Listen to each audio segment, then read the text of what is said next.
Good morning. Good morning.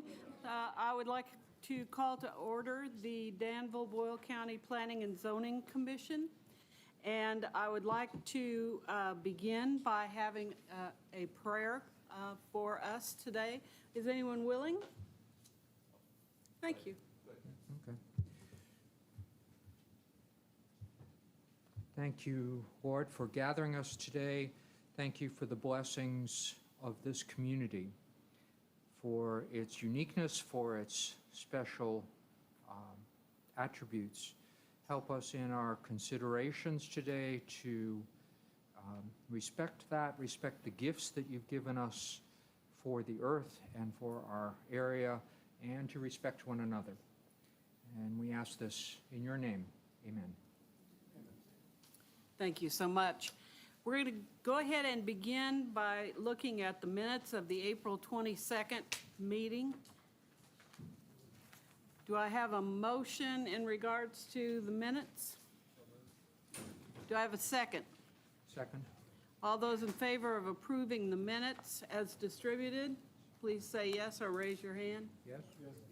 Thank you. Those will be approved as distributed. Financial report, Mr. Mann.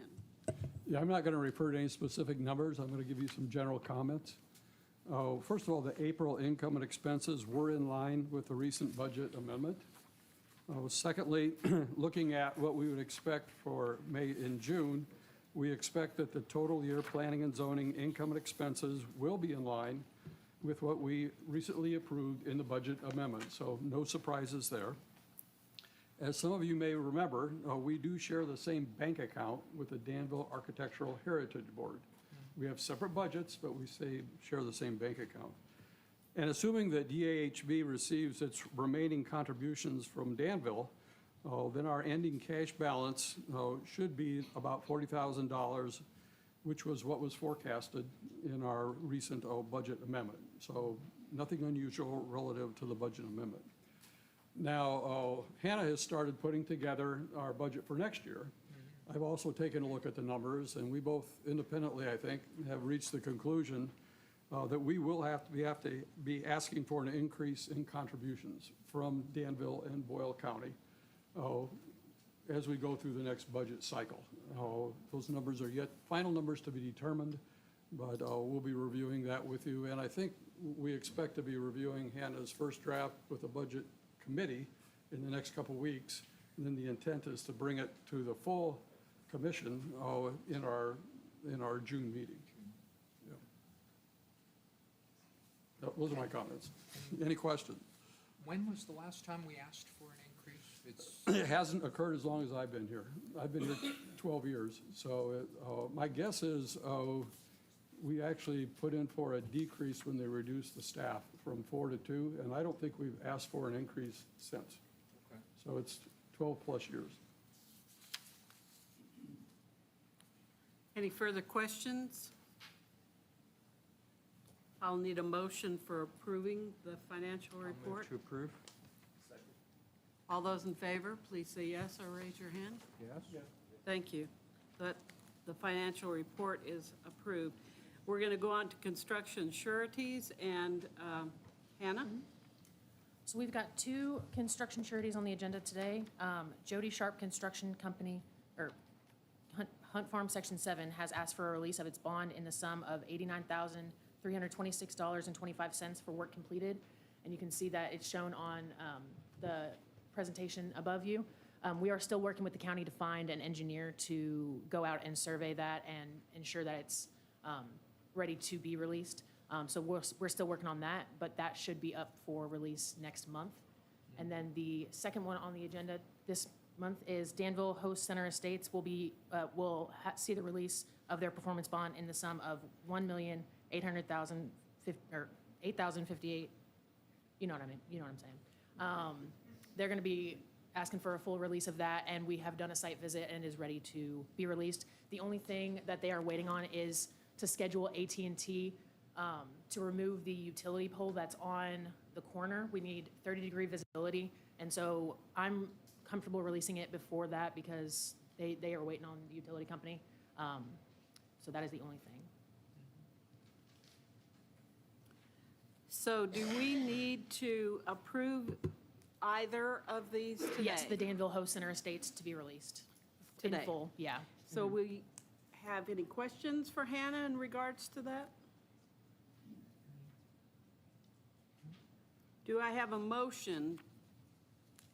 I'll move to approve. Do I? All those in favor? Thank you.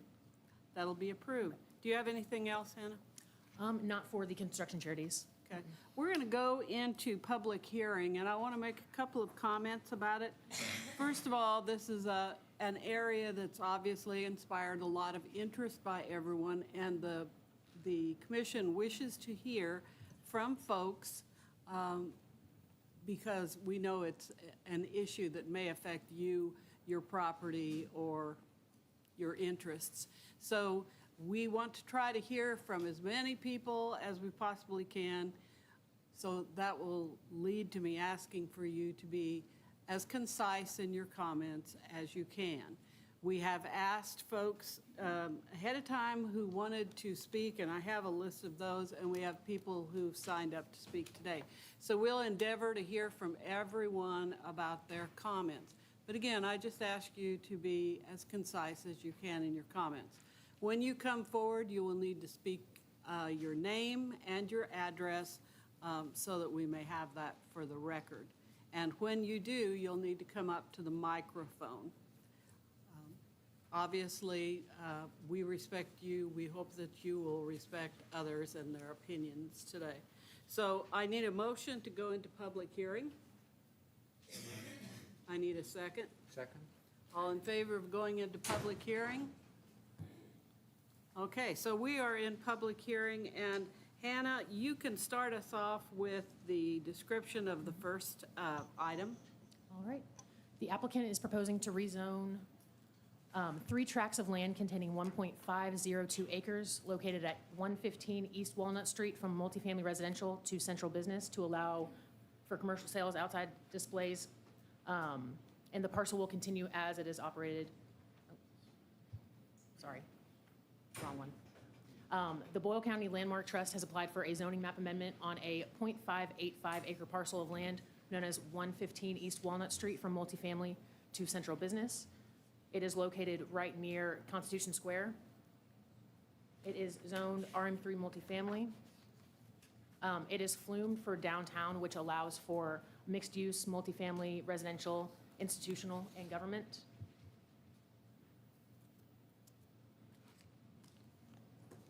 Mr. Chair, I ask that you list from this because I sit on the board Okay? with him. You'll need to step outside, and we'll make sure and call you back in. Thanks.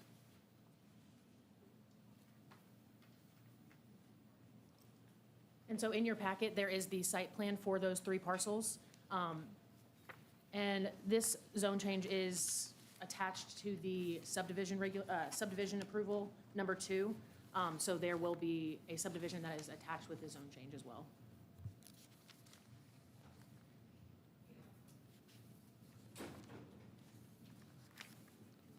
Do you have any other comments about it? It is in compliance with the 2025 Comprehensive Plan and Flume, which is in your staff reports as well. Now, Director, can I have a question to make sure I understand? This is tied to a later topic we have in Yes. subdivision approval? How are we going to handle the voting or the directing? I believe we'll do it at the same time, if at all possible. We'd have to make sure we note that in the minutes and the times, because it's not a combined agenda item. No. It's just, one is contingent on the other. Okay.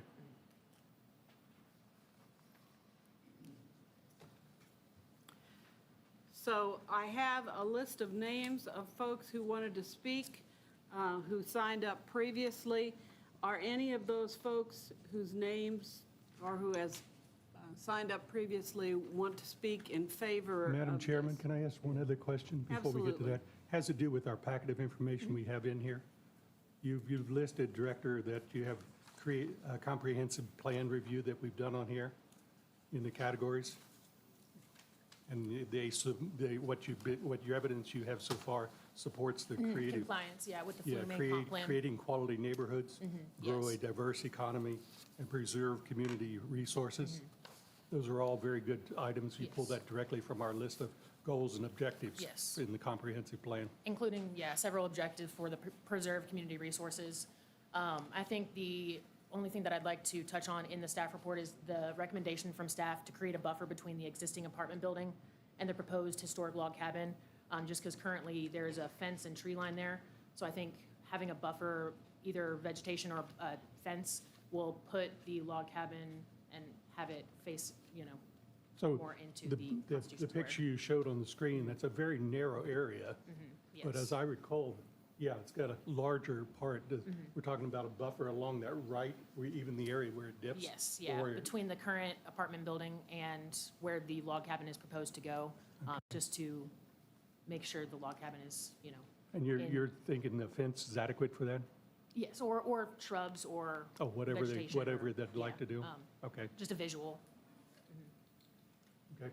I guess I have a general question. Yes. On the description of request, it talks about the partial will continue as has operated for years as equipment sales, namely agricultural and home use tractors, mowers, and Yes, accessories. I'm so sorry, that is incorrect. That was from a previous, yeah. sorry about Thank you. Okay, Good question. thanks for the clarification. Yeah, sorry. Appreciate it. Any other questions for Ms. Gray before we begin with? Okay, I have 5 names of folks who signed up previously to speak at the public hearing. Are any of those folks individuals who want to speak in favor? May I speak for the applicant? Come to the microphone.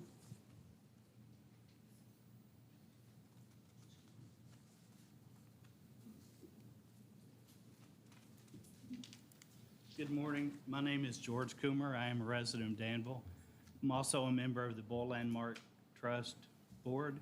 I'm here to present this along with Harold Edwards, our chair, and Tim Montgomery. Kendall Wise is also here, and they can help me answer any questions. So I appreciate you all hearing us this morning. I know your agenda's full, you're busy. I will be brief and respect your valuable time. I do want to say that you have a good staff. Hannah, Lisa, and Henry have been monumental in helping us navigate this, so kudos to them. So in 1774, John Crow came from Pennsylvania with James Herod. This structure is likely part of the original settlement grant from John Crow, one of 6 1774 lottery cabin sites. Quite possibly one of the 3 cabins built on Crow's land before 1777. According to our local historian, Carolyn Crabtree, she believes that this was the original site of Crow Station. The original cabin was 1,400 square feet, a 2-story double-pen log structure with a 10-foot dog trot between the pens. Most of the logs are beech, poplar, and oak. In 1784, John Crow sold 76 acres of land to Daniel Walker for 5 shillings. Not sure what that is. The land was adjacent to Crow's home, and Daniel Walker used it to build the town of Danville. By 1785, 63 lots had been sold with houses built on many of them. The house was previously located at 232 North 3rd Street. It was demolished in 2008. Through the wise foresight of a few individuals who were past Judge Executive Tony Wilder, Mayors Hugh Coomer and Mike Paris, Carolyn Crabtree, Brenda Willoughby Brown, and others with financial contributions from Boyle County Fiscal Court, the City of Danville, Boyle Landmark Trust, the Heart of Danville, Mike Paris, the logs were cataloged and saved. These historically significant logs are presently in the possession of Boyle Landmark Trust. As it was always the intention of those who saved this history to reconstruct the cabin on Constitution Square, we, Boyle Landmark Trust, are picking up an 18-year-old torch and are striving to bring the project to fruition. We have entered into a purchase contract with Diamond Design and Holdings to acquire a strip of land adjacent to Constitution Square next to Grayson's Tavern to reconstruct this cabin. It's our intention, once complete, to gift the cabin back to the county to become an addition of Constitution Square. We come here today to ask your blessing and assistance in granting the zone change and plat amendment to help us bring this to fruition. Thank you. Do you have any questions of Boyle Landmark Trust? I think it's a great idea to support this type of category. The preserving the community resources, historic element is a major factor.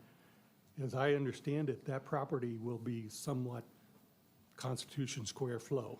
It's part of that when it's actually finished. The front of the cabin will face the side of Grayson's Tavern. We had originally asked to construct it on Constitution Square. The State Heritage Council holds the easement and did not grant our request, but such is life. We Plan B, we've in a option to purchase land to make it happen. And the property is all walkable with no driveways or roadways in a sense. Yes. That's category two. Absolutely. It'll be just like another cabin at Constitution Square, Okay, essentially. thank you for the clarity. I appreciate that. Sure. Anyone else? Thank you. Thank you. Would anybody else like to speak in favor of this item for the public hearing? Would anyone wish to speak in opposition to this item?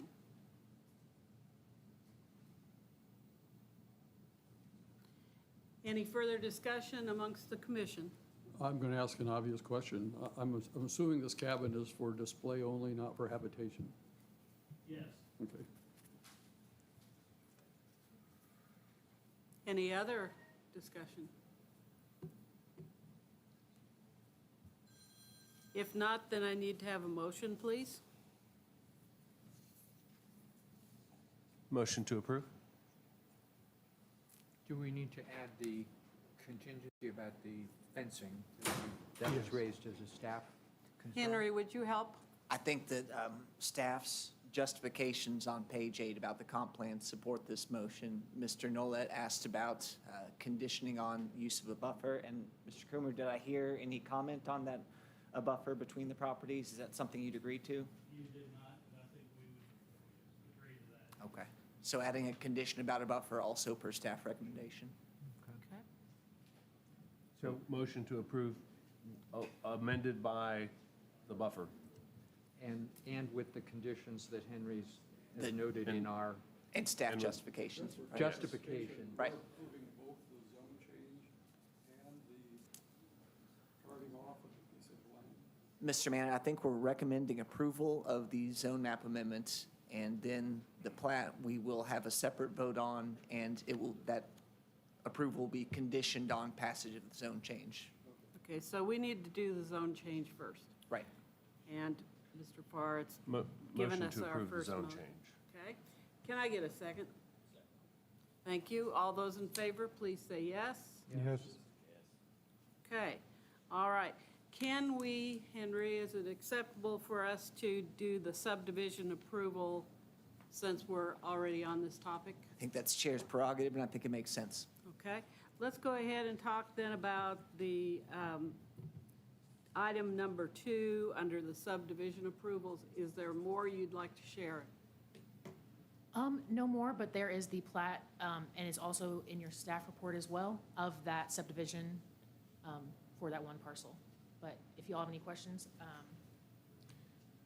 there are no other comments. Did you talk about lighting requirements on this property? No. Whether there is additional lighting? The reason I suggest this, and we are nuzzling it, it's kind of behind some other buildings. It's certainly and clearly behind the multifamily building. Safety and security comes to mind on lighting requirements. Might be, I don't know what the intention was. Do you have I should have asked it during the other item. I don't think we had discussed lighting, but we're amenable to any. Well, I guess I bring it up only to note the fact that you need to consider that safety and security aspects of a relatively isolated building. Security as well as sensitivity to the neighbors, I think. Yes. Yeah, Sensitivity to the neighbors to make sure, yeah. so, And I believe we find requirements for lighting within the zoning ordinance, so those will have to be followed. Yes, you're right. You're right. Any other discussion about this item? I'll need a motion on the subdivision. I'll move to approve the subdivision. Can I get a second? All those in favor? Thank you, that'll be approved. Would someone go and get Yeah, I will. Ms. Douglas? Thank you all. Thank you.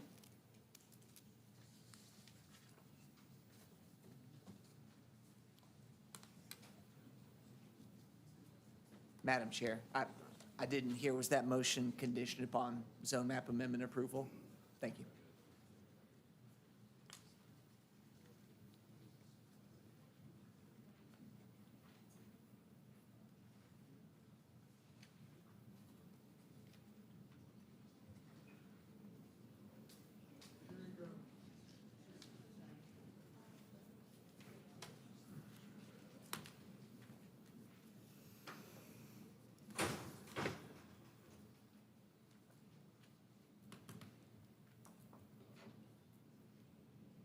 Okay, let's go ahead and go on then to the second item.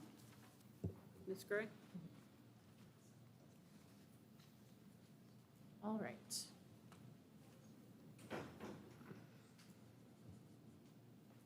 All right. Kong Cheng Tai has applied for a site plan amendment for the construction of 3,780 square foot commercial structure at 1202 Houstonville Road in Danville. The property is currently zoned highway business.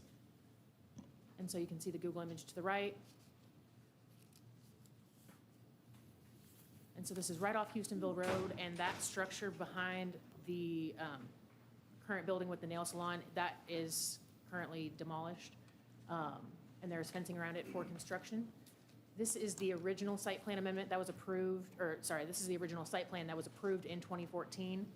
And this is the site plan amendment that they have, or they're trying to get to. We had discussions in tech review of the fact that this current site plan is not in concurrence with the plan, the site plan that was approved in 2014. There's been a lot of issues, especially because there is a residence directly to the right, as you can see in the zoning.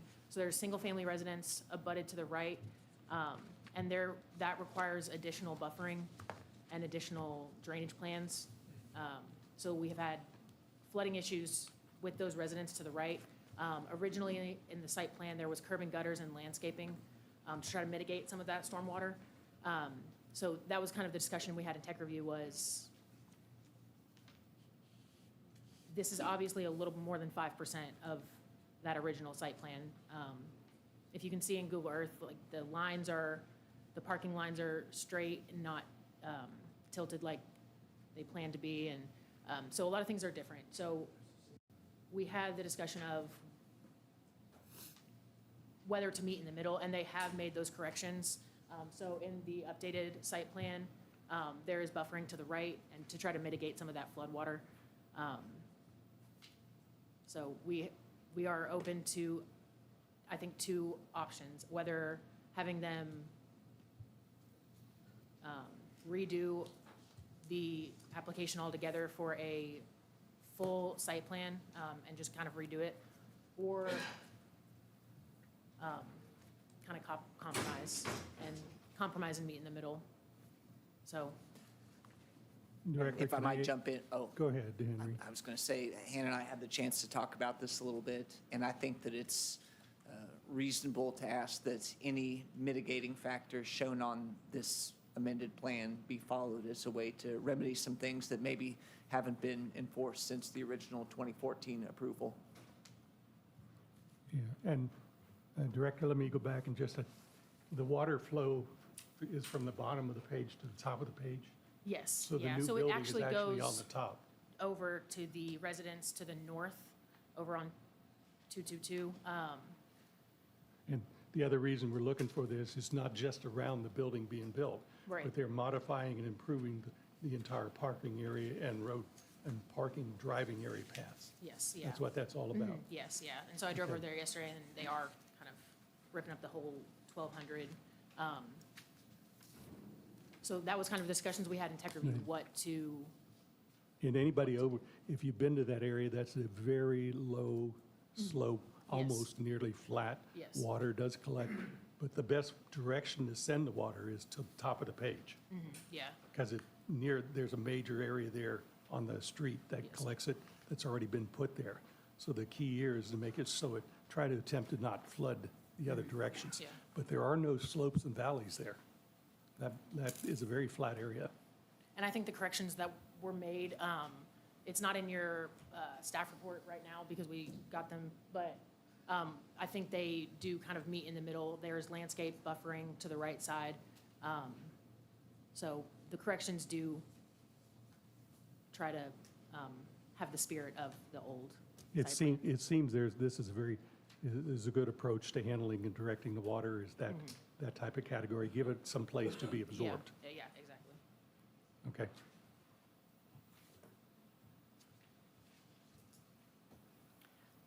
So I understand that you have a couple of options for us today.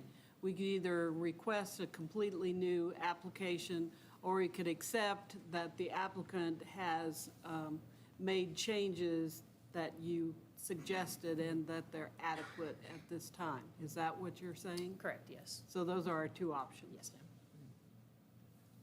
Henry? At this point, I don't see that a new application is necessary for us to have some of the improvements that are shown on the submitted plan. And I think in our motion, we can indicate our intent that that submitted plan be followed and these improvements be made to fix water issues. Okay. Is there someone who would like to speak in favor of this application?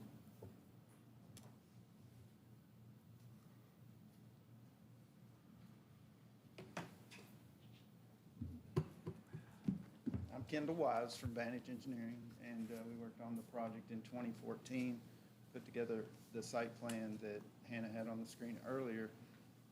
The site had two buildings in 2014.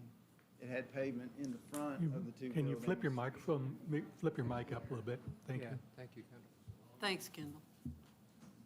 In 2014, there were two buildings on the property, and there was pavement in the front of the building. So the property in 2014 was largely, not entirely paved, but largely impervious. All of the conditions behind the property, which is in the area of, I think that's Calvary Baptist Church, and the homes that are just to the north,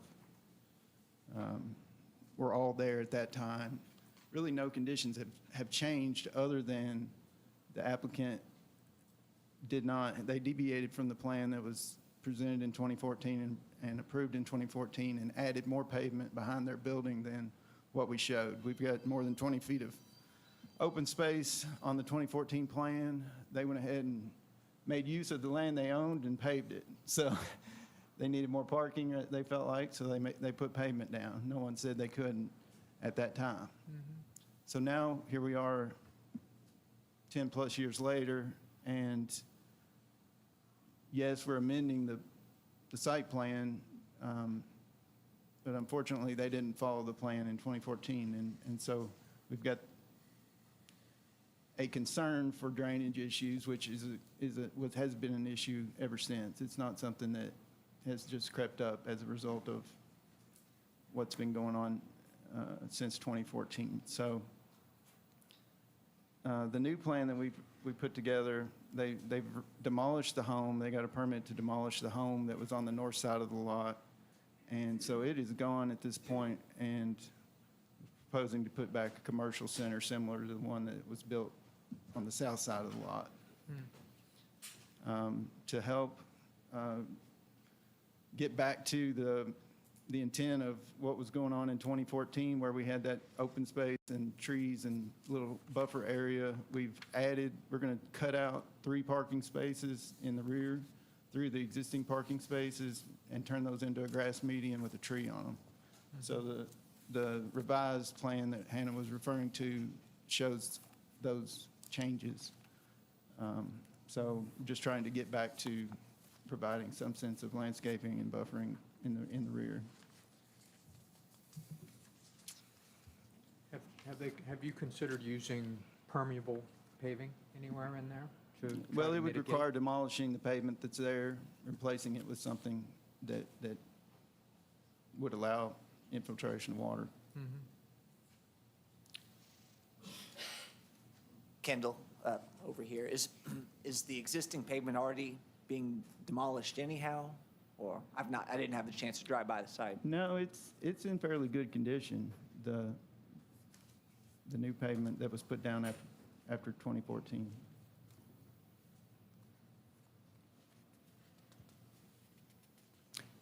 Not sure how to, it's just an unfortunate circumstance where there was no policing done to make sure the plan was built correctly, and So, Now we sorry, have a- Kendall, I drove over there yesterday and it looked like when they demolished that white structure, that they also demolished some of the blacktop.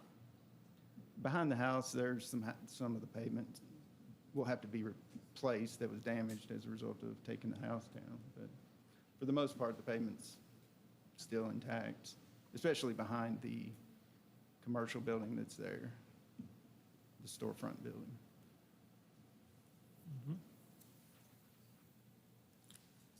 Thank you. I believe there's someone from the audience who wishes to speak to this issue.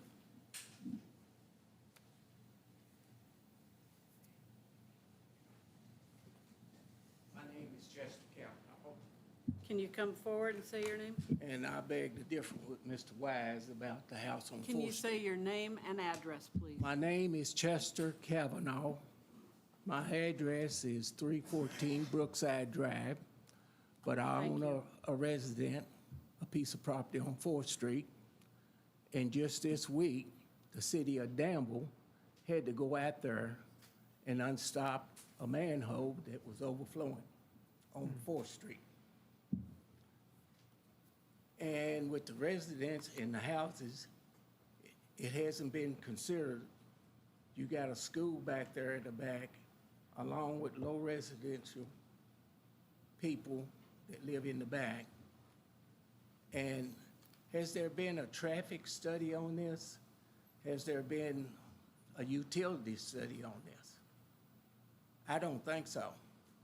I don't know who gave them permission to tear down that facility.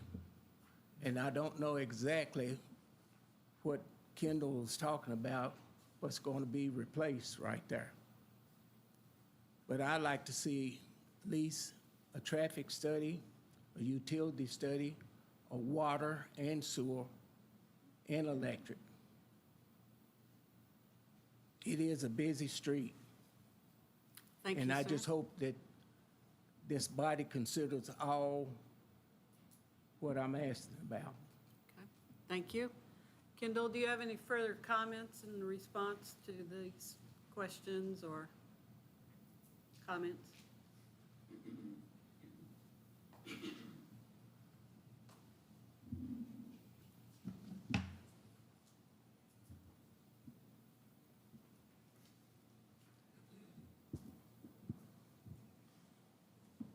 The previous speaker said that he had a home on 4th Street, which is not going to be downstream of our property.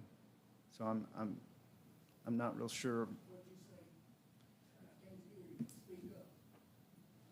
You said you had a home on 4th Street. And so you would not be downstream of our development. So he would,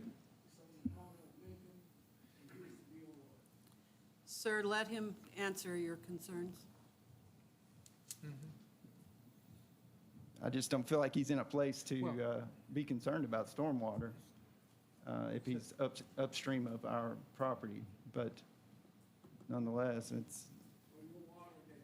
and Sir, let him address your concerns. yeah, but we're talking about a very, very small piece of property and a very small amount of asphalt. So the contribution to any stormwater problems that have evolved around 4th Street it's hard to point a finger at this project as being a source of the problem for stormwater problems along 4th Street. Sir, let Kendall speak, and then you'll have your chance. let him speak.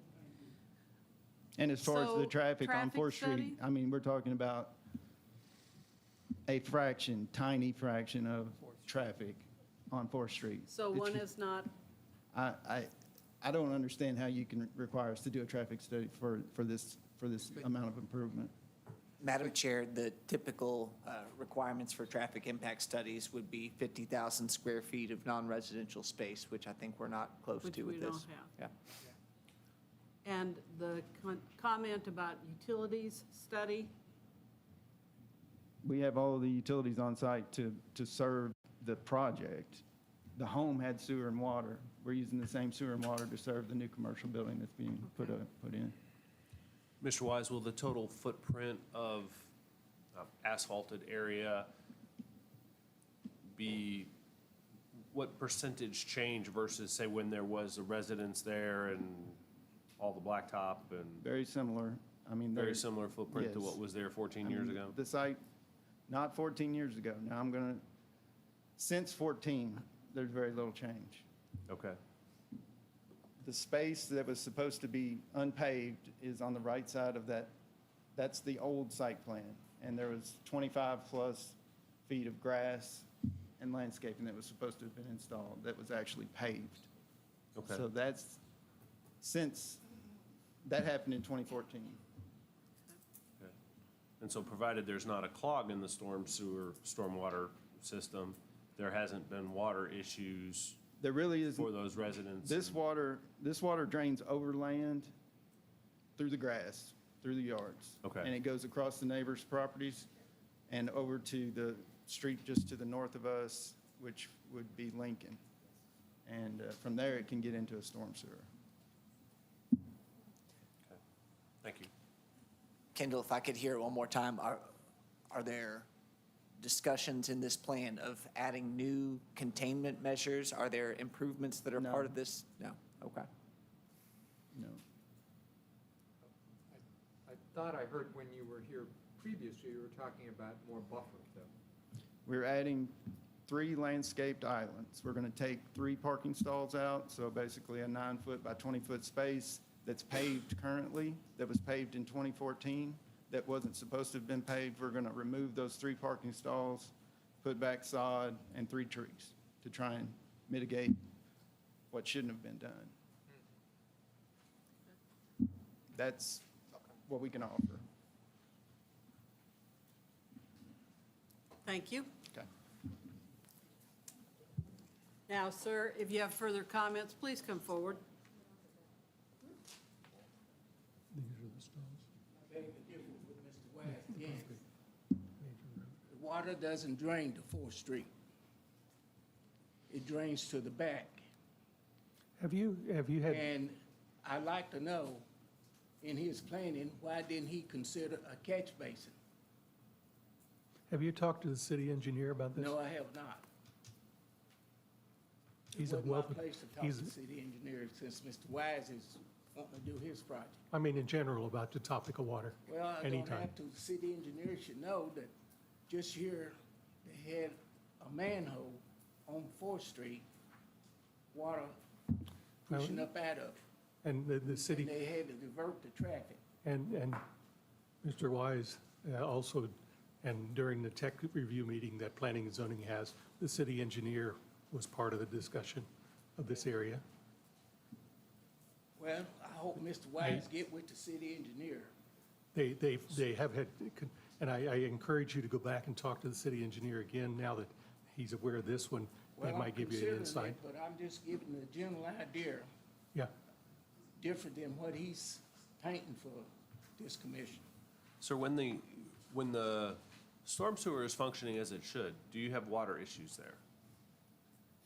I would say that you're gonna have water issues all the way. If you know Calvary Baptist Church, and there's a ditch line that goes down behind it. I beg to differ, if you catch, just here lately, some of the rain that we got, it can get wild down through there.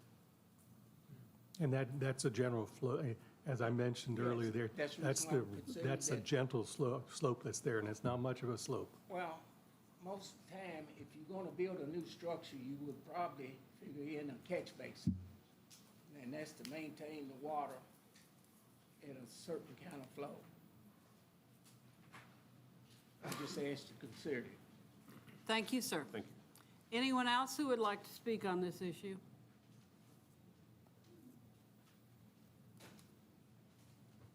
So we're discussing a site plan amendment. Does the commission have further discussion?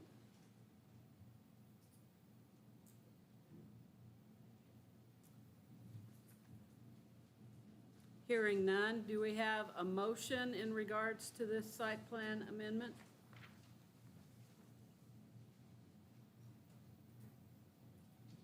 A motion to approve. Okay. Do I have a second? I'd like to include with that the removal of the pavement, the adding of the trees that Mr. Wise talked about. Is that okay? Yeah, absolutely. I was including that in the amended plan. As this amended plan in front of us? Okay. Yes. So that's second. Yes. Any further discussion? Is there any other requirements, Henry, that you can be aware of that we need to consider?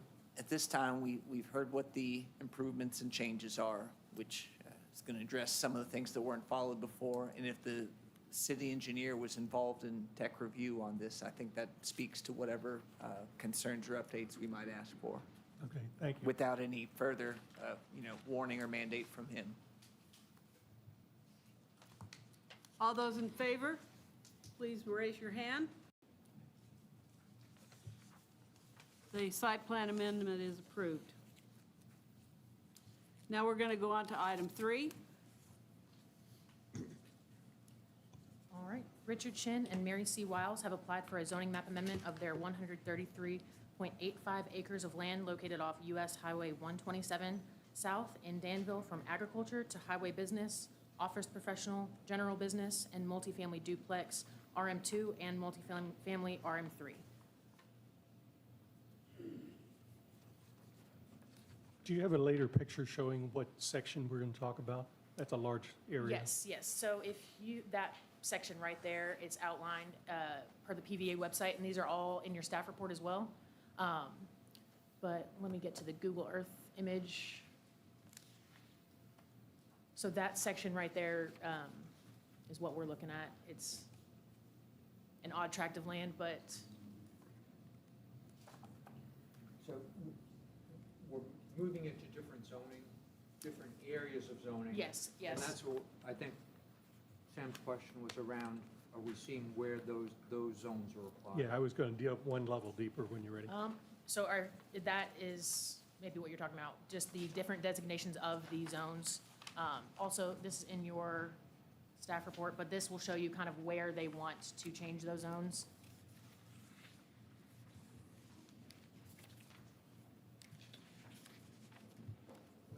I thought can we spend a little, because I'm still lost on No, you're good. the specific locations in the zones. I'm aware of what we have in the flume and the comprehensive plan discussions that we've had, which is the guiding principles.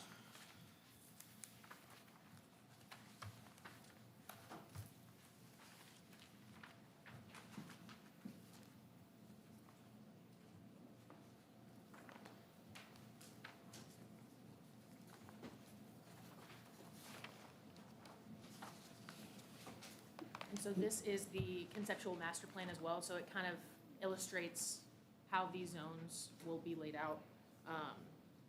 So up at the front left corner, it'll be restaurants and commercial.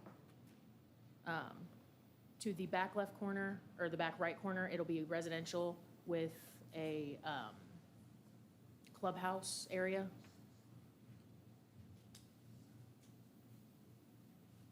And RM2 to the right, and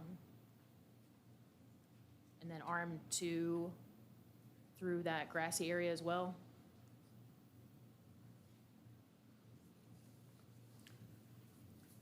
But in my staff report, I also describe what I believe, or what staff believes it falls under for comp plan goals and objectives and the flume. I think creating quality neighborhoods, expand housing options, grow a diverse economy, and preserve community resources. And it is in line with the future land use map as well. Very good. Again, I'm assuming in terms of zoning, this is highway business? Yeah, it would be helpful if Yes. somebody could come up here and talk about the various areas. Yeah, what, Okay. maybe when they present, they can describe which areas or what we're being asked to zone is separate areas of zoning.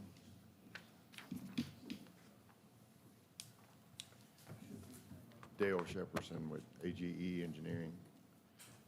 If you'll look, you see the north arrow up there. The property to the north is office and professional district.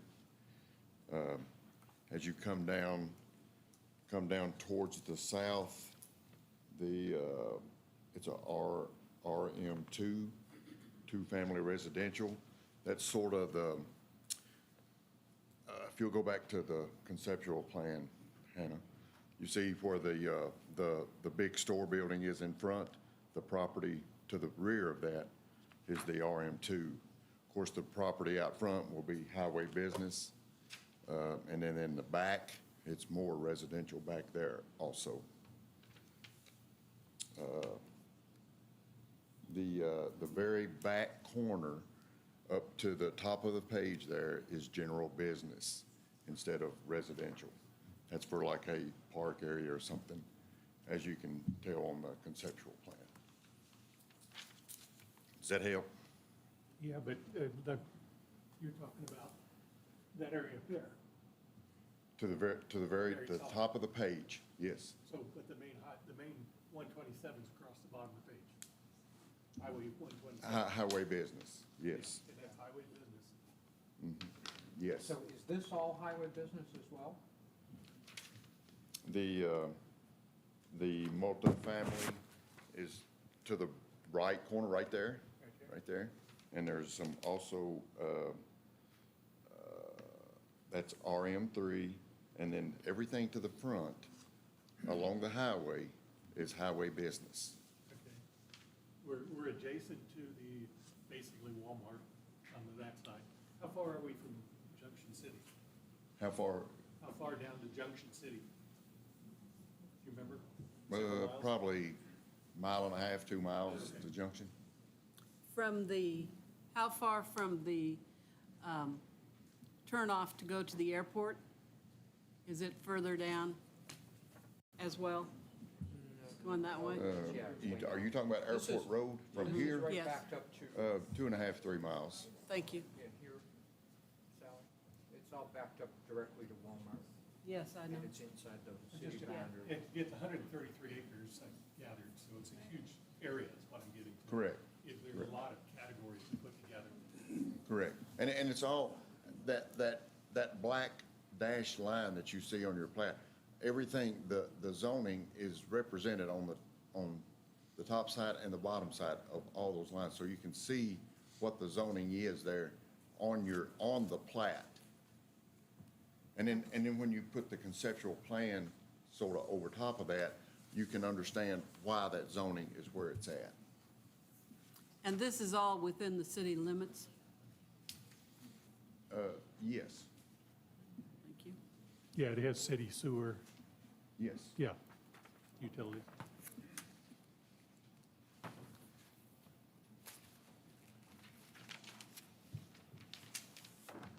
Would you, and while you're here, I'll just ask a question that's going to come in. The roads, the highway 127, to get to the properties on the top of the paper, which is basically east of this property, access roads, you got streets that are going to flow that way. Are they on here? The various roads that go north that would get to the properties where the word conceptual master plan, to get to that property, is that how you get to the other property outside of this 133 acres on the north side of the page?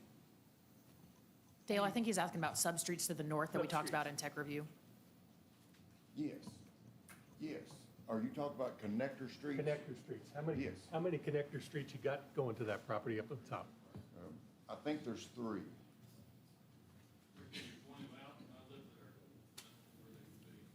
Well,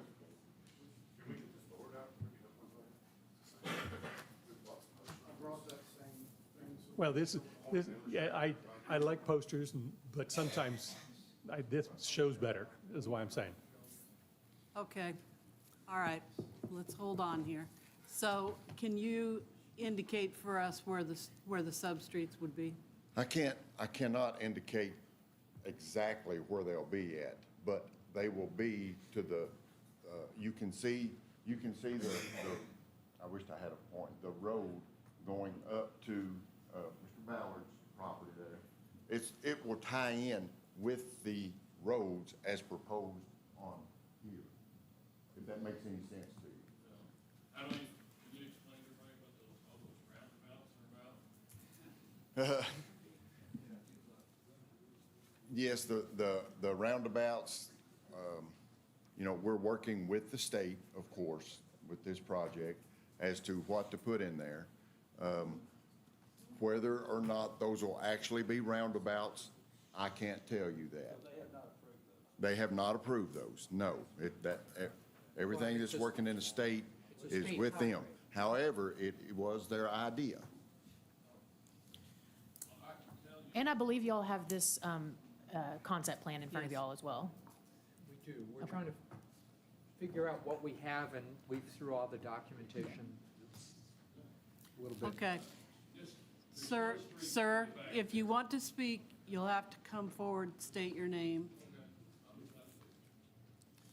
Would you let him come forward, please? Yeah, I think we probably need to let the attorney that's representing this speak, and then in the end, we'll have, I think personally that would be better. That That would might be- clarify a few things. Let them present. I lived there, so I could explain to people what's there, so they know what they're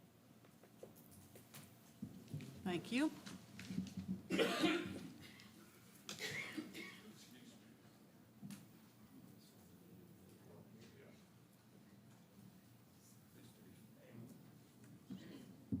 Sorry, I had my knee worked on. If we had a pointer, I live where the conceptual Name, please, master, and Peter address. Ballard, Danville, Kentucky, 516 Popwell Road, Thank you. resident 30-plus years on that property. Had horses, the neighbors all have cows. There's no roads going through up there that he said that he thought there was a street going up there. It's all farmland. Those are all roundabouts. As far as, this is backing off a little bit, but, you know, I got a notice in the mail on a Friday. Now, 3 neighbors got notices. Sir, I'm sorry, I'm going to have to interrupt you there. Our bylaws require that we hear the applicant first. You know, public comment is something that can be offered afterwards. I think the All right. chair had you come up to explain Okay, anything all on right. the map. Well, just for everybody, there's no roads on the top part of that map. Okay. Thank you. Okay. Thank you, sir. Thank you. Okay. Those who wish to speak in favor of this, please, You're having your the turn, your The turn applicant. to come Yeah. up. The applicant.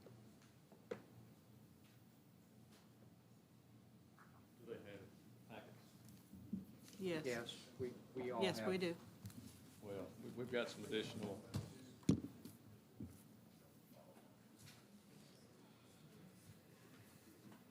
Is this a written document of what you're going to say?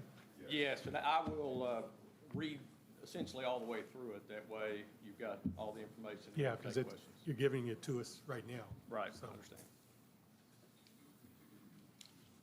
All right, good morning. My name is Chris Whitworth. I represent JSKG Properties, which is comprised of Kelly Griffith and Jeremy Shepard. They're 2 local business owners and lifelong residents of Boyle County. And obviously, we've also got the engineer of record with AGE and Mr. Chin, who's the current owner of the property. So I'm going to read all the way through this proposal, and if you have any questions, just stop me. We're excited to present a plan to you today for what is historically called the Chin property. It's approximately 136 acres just south of Walmart on Highway 127. It is being acquired, or the plan is for it to be acquired by my clients. This proposal has been well thought out, highly critiqued, and master planned as a comprehensive idea to have a combination of appropriate zones for highway commercial, office and professional, two-family residential, multifamily residential, and general business. This master plan, conceptual master plan, was developed with the assistance of architects, and it has been developed in consultation with the city of Danville. There's been an extensive amount of input and feedback from the city, and what has been created is in your packet. There is, I believe, this master plan that we have behind you is Exhibit A, and the plan is for it to come to be known as Oak Trace. You can see on the proposal that it places highway commercial along 127 just south of Walmart, with office professional adjacent to Walmart farther east, and serving kind of as a buffer between the highway commercial and the agricultural zone. There's a small section of multifamily residential, and that abuts the highway commercial on the south end. Plus, there's additional sections of two-family residential and multifamily residential. Let's see here, I'm trying to point you in the right spot here. That would be on the kind of the going east, I guess, kind of as a gradual transition towards the agricultural. Again, the master plan is kind of well-balanced, it's multifaceted. It covers retail, commercial, but also professional office space, restaurant, townhome-style homes, condos, apartments, as well as the single-family and quadplex with the appropriate cultural and park space, as you see there in the rear. So just that's kind of an intro. Now, big picture there, this is a 136.5-acre parcel that's comprised of 4 tracts, and we kind of got into that already. But the request is to zone. We've got, let's see if I can do this while looking.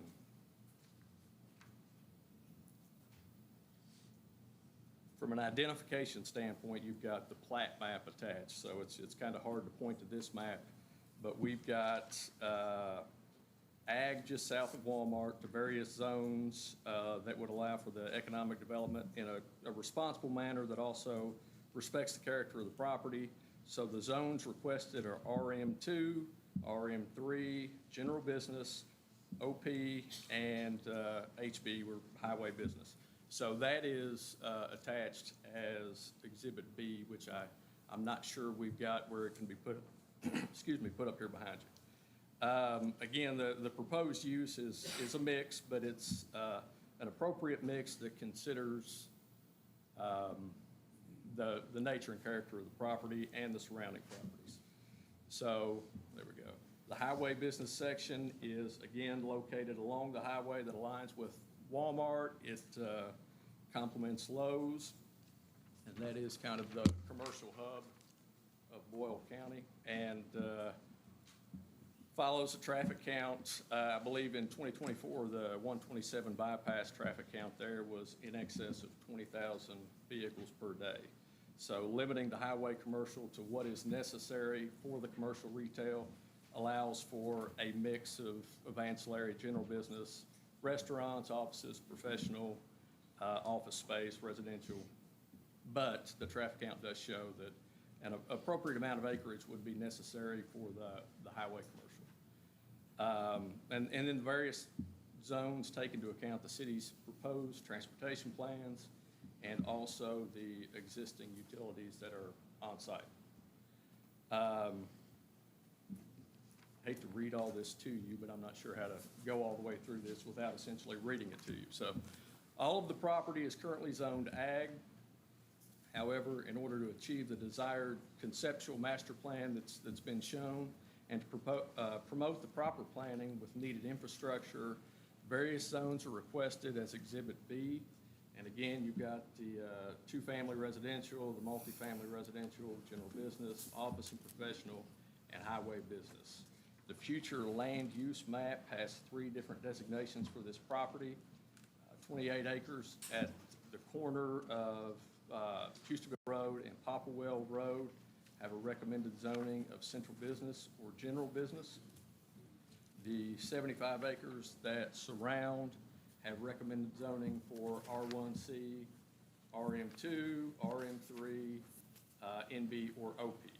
And then the final recommendation on the future land use map is for what would be the southeast portion of the property, and that includes R1A, R1B, and R1C as the recommended zoning. So as you can see from the proposal, the specific goal of creating smooth transitions from ag to residential to general business and office and professional, as well as the highway business, it is designed to respect the character of the area while also achieving the stated goals, the comprehensive plan, and to create the proper economic development for the community. So just kind of to walk through it a little more in depth, I'll start with the easternmost portion of the property and then move towards 27 as we go along. So for the easternmost portion, the proposed zone change plat matches the future land use map for the southeast portion of the property in that it proposes a residential use, but the request is for RM2 and RM3, which is slightly different, but it's necessary to provide setbacks and also to achieve the density that makes the project itself feasible. As you can tell from the conceptual master plan, the proposed residential use is appropriate for the project as a whole. The city of Danville and Boyle County have a need for additional housing units, and it's obviously a supply issue. The demand is there, and this would help alleviate that particular issue. The proposed development will also meet that demand by providing an additional supply of housing that includes the multifamily. Goal number 2 of the comprehensive plan is to, quote, expand housing options, and specifically to enable the production of affordable housing and diverse housing stock. This project specifically addresses that need and will also meet the additional stated goal of increasing housing opportunities and supporting amenities for residents, specifically for residents to age in place. Part of the proposed zoning for the next section, moving towards 127, is RM2, RM3, and OP, which is a mix of residential to the south and OP to the north, adjacent to Popplewell Road. On the future land use map, this area has recommended zones of R1C, RM2, RM3, NB, or OP. The master conceptual plan of Oak Trace and proposed zone change fit directly into the recommended zoning. To further emphasize this point, the housing options adjacent to the office and professional space and commercial retail meet goal number 1 of the comprehensive plan, which is to create quality neighborhoods, and specifically objective B, which is to enable the development of mixed-use areas that will allow residents to walk short distances from home to destinations such as shopping to meet their daily needs. The master conceptual plan for what we're calling Oak Trace also includes, as you'll look closely, walking paths, biking paths, water features that use existing water on site. And then in that back, kind of the back corner, there is that event space that provides a terrace lawn with the goal of having restaurant and entertainment opportunities in addition to being a gathering space for the community. These features address goal number 4 of the comprehensive plan, which is to build a healthy community. Specifically, it addresses the following objectives, which is to expand access to walking and cycling, promote safety and connectivity of sidewalks, bike lanes, and trails, and to establish green space and open space for all new development projects. So goal number 3 is also to, it's addressed in the growing and diverse economy as Oak Trace provides that entertainment and other quality of life pieces that attract and retain a diverse workforce. This community does not yet have this kind of mixed-use residential commercial development that are so popular in other places. One of the goals of this project would be to bring that kind of unique opportunity to Danville and Boyle County. The last section for the zone change then would be the immediately adjacent to 127 portion, which is highway commercial. Even though the future land use map recommends a zone of central business or general business, the highway commercial would be the most appropriate use, we believe, given that it's a hub of commercial retail activity, as shown by the traffic count of more than 20,000 vehicles a day on the bypass. The immediately adjacent property to Walmart, which is zoned HB, in this proposal is a reasonable expansion in that it only seeks the appropriate number of acres to have the commercial retail site. The surrounding area is highway business, and Oak Trace has gone to great lengths to try to create smooth and kind of gradual transitions from zone to zone, and also to the existing adjacent agricultural properties. Goal 5 of the comprehensive plan is to preserve the community's resources and allocate an adequate supply of developable land to accommodate anticipated growth within the urban service area. We feel strongly that this development proposes a limited number of acres for commercial retail that is within the adequate supply necessary for the growth of the community. The standard of development utilized in Oak Trace meets the objective of minimizing the impact of farming activities and preserving the rural character by creating, as we keep saying, these gradual transitions from highway business. In order to approve a map amendment, KRS 100-213 requires the commission to find that the map amendment is in agreement with the adopted comprehensive plan. A copy of that particular statute is enclosed as a portion of the packet and marked as Exhibit C. It's our belief that the proposed plan is in agreement with the comprehensive plan that is in place based on the goals and objectives met by the proposal. And then just a couple more things in regards to the future land use map. As previously discussed, it identifies 3 different potential uses for the site. The first is the intersection there of 127 and Popplewell Lane, which anticipates primarily commercial uses such as retail, office, personal services, and mixed uses with a commercial business or general business zone. The proposed plan that we've presented to you incorporates that goal of providing commercial uses, but does so as highway business or office and professional. And again, those uses are properly aligned with comprehensive plan goals and objectives that are laid out.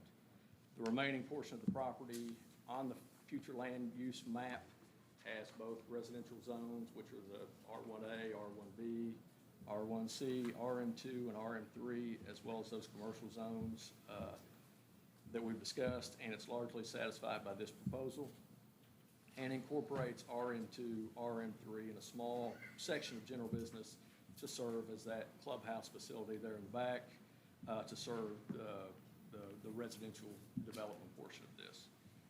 As determined by Kentucky law, we understand that the future land use map is merely one part of the comprehensive plan, and the actual text of the plan should be read holistically with the future land use map as a guide. So it's our position that the proposed development is in agreement with the text of the comprehensive plan by satisfying many of the goals and conditions, and it meets the overall objectives proposed in the future land use map, as the goals and objectives are clearly met by this proposal. So you have before you, just to lay out a couple of brief things, goal number 1, creating quality neighborhoods, enable the development of mixed-use areas that will allow residents to walk short distances from home to destinations that meet their daily needs, encourage the use of neighborhood-enhancing elements such as open space retention, street trees, roadway connectivity, neighborhood-serving businesses, and connections to community centers such as parks. Goal 2 is to expand those housing options and enable the production of affordable housing and a diverse housing stock. Increase housing opportunities and supporting amenities such as for residents, again, to age in place. Goal 3, grow a diverse economy, provide an entertainment and other quality of life opportunities that attract and retain a diverse workforce. As we've said, there's not anything like what's being proposed here in the area, certainly not in Danville or Boyle County currently.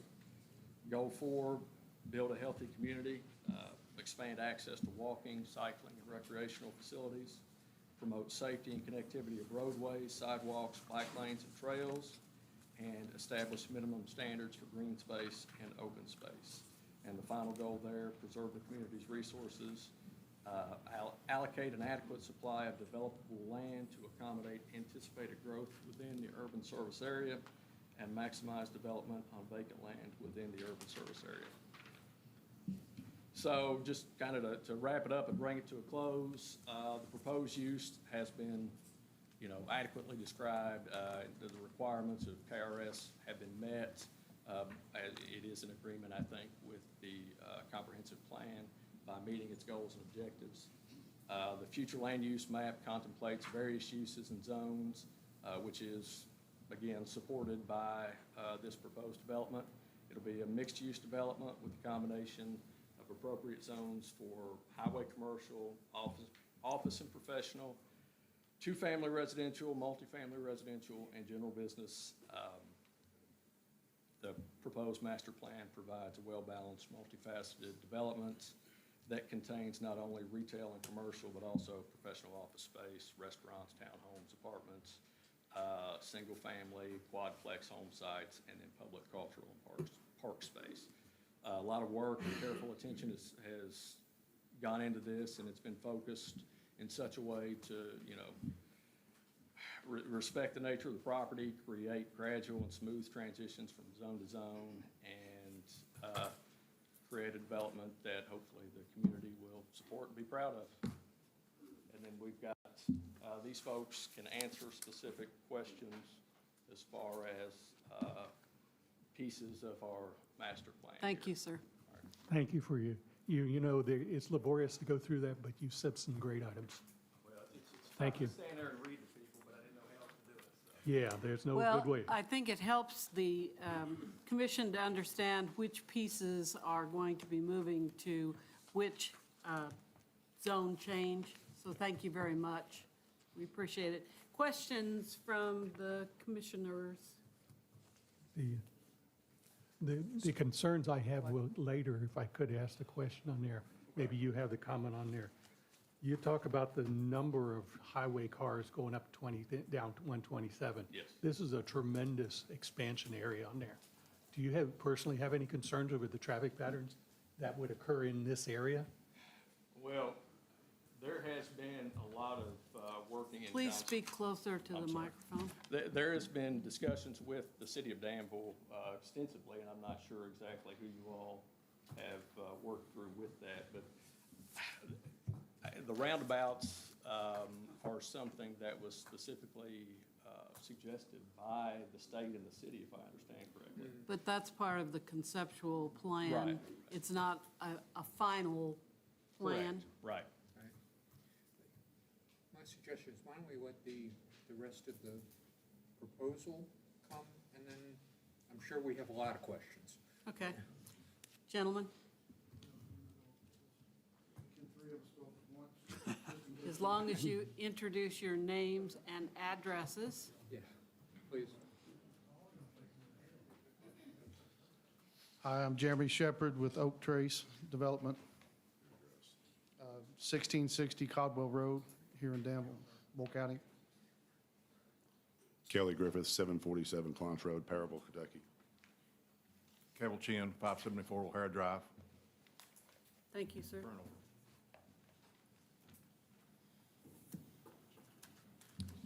Dale Shepperson, AGE Engineering, 1370 Brumfield Road. The Thanks.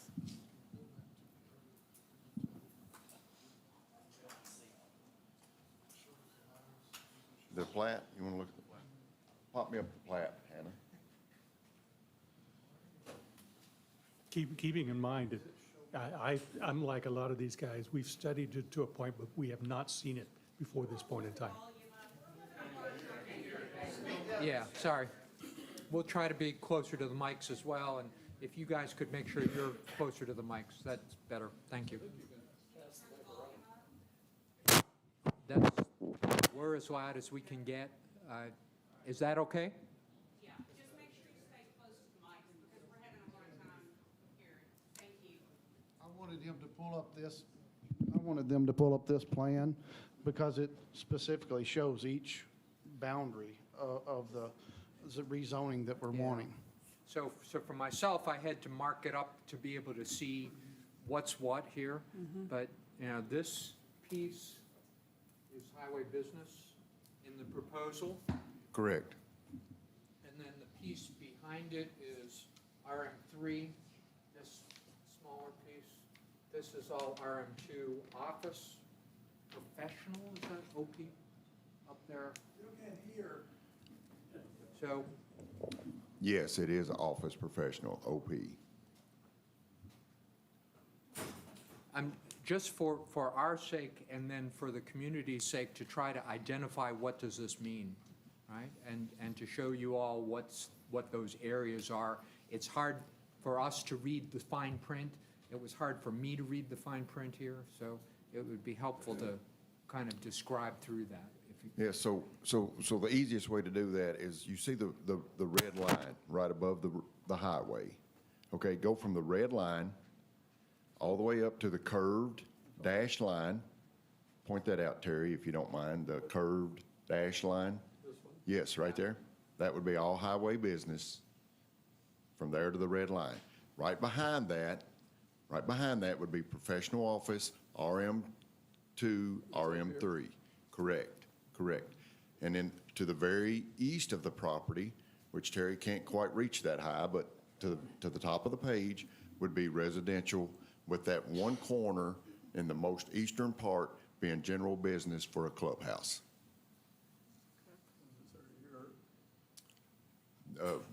RM3, RM2. Why don't you tell them what RM3 is? It's multifamily. Right, multifamily. RM3, RM2 is multifamily.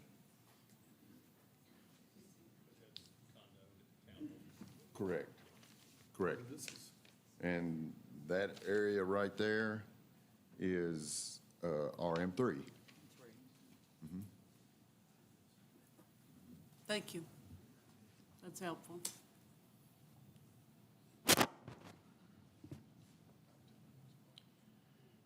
All right, Hannah, now if you could go back to the conceptual plan for me. So, Yeah. thanks for the very detailed plan. I think you guys put a ton of work in this. This is good.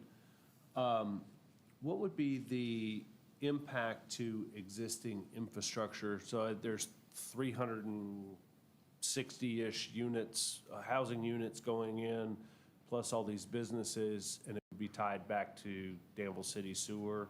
Does that meet the capacity, or would there be any upgrades to our city sewer systems that would be necessary? Well, I can't really speak to the upgrades of the city sewer, but whatever would have to take place as far as city utilities, they would have to work with the city in whatever we needed to be able to tie on in the appropriate spots. Okay. But the plan would be tied to city utilities and city. Yes, they have been in conversation with Earl, Josh, the city about utilities, whatever they, wherever they are and wherever they need to be. Okay. And then the question and discussion about the discussions you've had already with the state around the highway and the increased traffic. Can somebody talk to that and address what we think, what your proposal is thinking you're going to add to traffic? Well, very general, I can Right. discuss it, because it's definitely still in the plan, still working on it. The state are meeting with the state officers and the city, as well as the owners and us are meeting. We've had a couple meetings, and we're having more about how to handle any increased traffic and what the state we're going to require the developers to do. So yes, like I say, we've had a couple meetings about it, and there will be more in the future. So what, of course, 127's major, so whatever the state says is what we're going to have to do.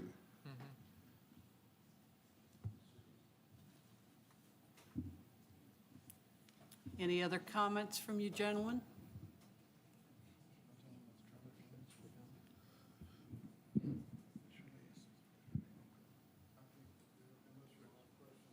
Okay, we're good.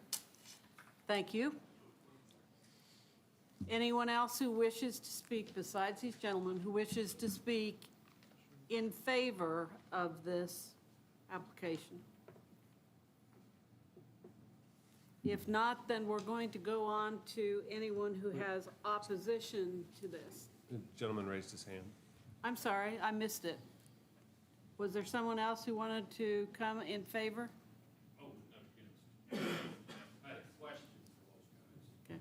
Well, Mr. Ballard, would you come forward? And Madam Chair, would it be appropriate at this time to begin the use of our 3-minute public input timer? Yes, please. Okay. Yeah, just after that. Thank you. Well, let's look at the big picture here. Mr. Ballard, you may speak as long as you need to ask questions and to provide Thank your... you, thank you. I'm friends with these guys, well, Jeremy, his wife worked for me. Cavill let my grandkids fish on his property. I have nothing personally against these guys, okay? I live out there. Jeremy did some work for me on my house. But, this looks like Disneyland. Speak into that, please. It looks like Disneyland, but the bottom line is they want to make money on this deal. Who wouldn't, okay? In fact, I was in partial negotiations to buy that park back. So just to say we're doing it for the good of the community, that's not totally true. They're making money on the deal, just so you understand that. Sure. Secondly, that's 88 apartments back there, 23 single-family lots. You probably don't even need a lawnmower if you live there.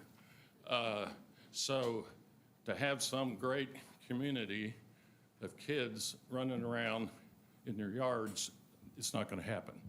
They'll be over on the farm is where they'll be playing. This came before zone change about 15 years ago, and was voted down. And the reason was, well, I asked planning and zoning, I said, on a deal like this, do all the commissioners, so they're educated, do they get to go out and look at it? Oh, we always do that. Have any of y'all been out there? Yes, You have? yes.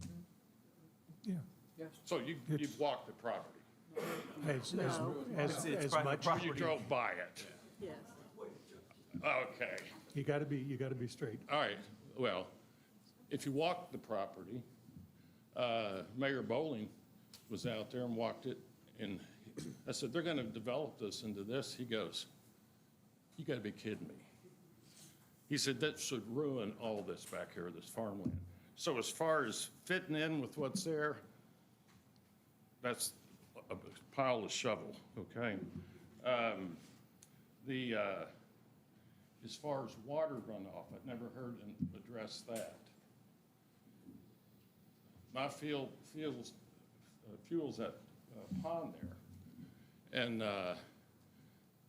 with all that other stuff, if you walked it, you would know it. Land goes like that towards that pond where those lots are. That pond's gonna fill up and it's gonna go back in my property. So I'm gonna losing my back fields partly. My front fields were lost by Walmart. So, and that was supposed to be addressed, and Tommy can talk about that. But that was never an issue, but this adds more water going down Popplewell. So it's gonna make it worse. He can't even drive up his driveway when it rains. So I think an order of this magnitude. Time. I read about how do you fight planning and zoning if they're gonna approve something. The first thing was to contact your neighbors. Mitch Clark lives across the street. He didn't even know about it. He's not physically there, but the signs this big, and I talked to 2 or 3 people that go back and forth every day, they never saw a sign. So the people I talked to on Ghost Pike, my neighbors up there, none of them knew about it. So this has to be or people need to know about these things on something this magnitude. Everybody that lives down in Junction has to drive up that way, and it's like, watch out. The cops are making a lot of money writing tickets right now. So, you know, other people want to talk, I'm gonna take a bit more time, but. Yes, other folks would like to make comments too. But I would, planning and zoning, they told me you all had been over the whole property. So I thought, well, I don't need to talk to them about it. But something like this, I think you should. Thank you, sir. Is Tom Mills here?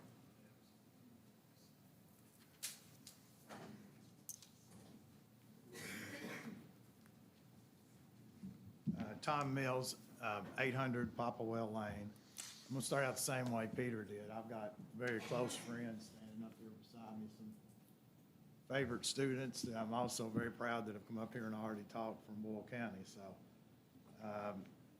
I'm respectfully am in opposition to the zoning map amendments under consideration. Start out with the letter I received. Said the land was 1,136 acres.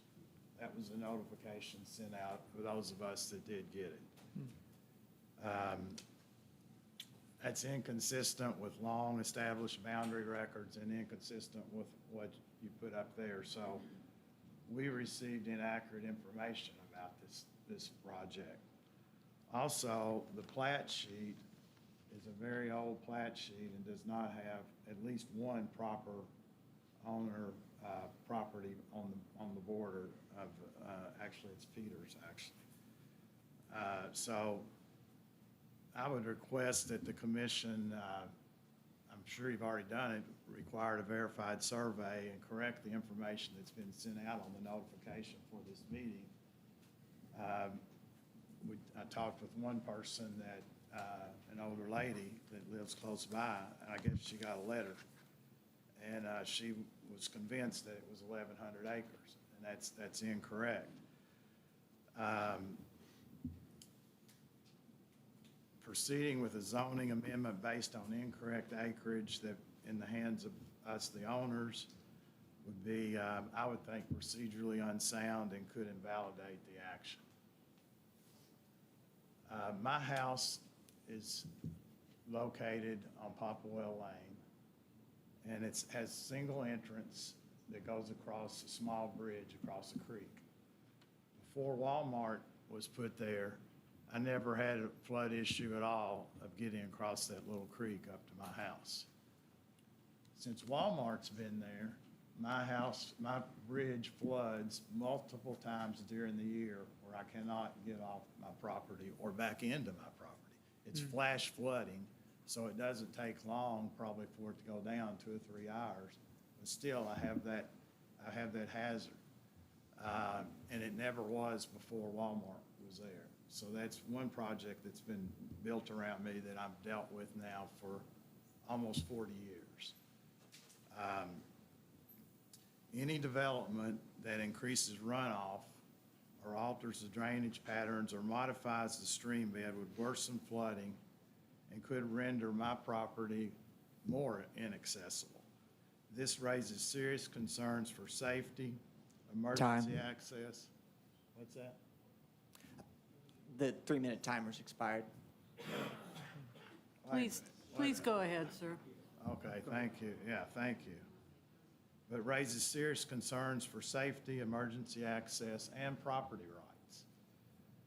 The proposed zoning changes would introduce dense residential and commercial uses, including banks, roundabouts, multifamily housing, into an area currently zoned agriculture.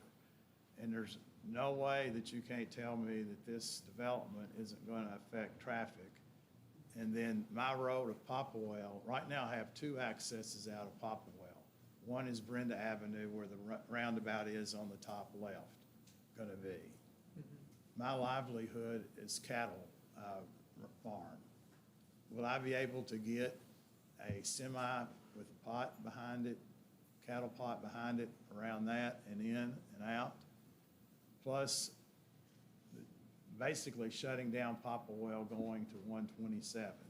It comes up and routes you through Cheddar's and Walmart to get out to 127. So emergency evacuation for me and other family members that live in there and friends could become very difficult. The surrounding infrastructure is not designed to support this level of development. That highway, a roundabout up there, 127 going in either direction. And for me to go now, if I want to go to Hardee's for breakfast, I've got to come up and go through Cheddar's and all that and circle back and go down around the route. So I'm probably not going to go to Junction anymore unless it's an emergency. And I think that would hamper people going both ways into Danville and out of Danville. On 127, that's a major highway that's been there for hundreds of years. The scale and intensity of the proposed uses are just incompatible with the rural character and would create traffic, noise, and environmental impacts that extend far beyond subject property. I have experienced these impacts each time a project has been developed in my area. As of right now, I am dealing with damage to my property due to the project behind Cattleman's and will be glad to share those issues with you personally if you so desire. I have a hard time believing that I don't know how many houses are going in that development, but I've been told that along my fence row are going to be 94 houses right on my fence row. Do we need additional these on the other side of my farm? For these reasons, the inaccurate notifications, the safety risks, incompatible land use, and potentially economic harm to the area, I respectfully ask the commission to deny the zoning map amendments. Thank you. Thank you. Thank you all. I appreciate it. Do we have a Mary Beth Ballard Murray?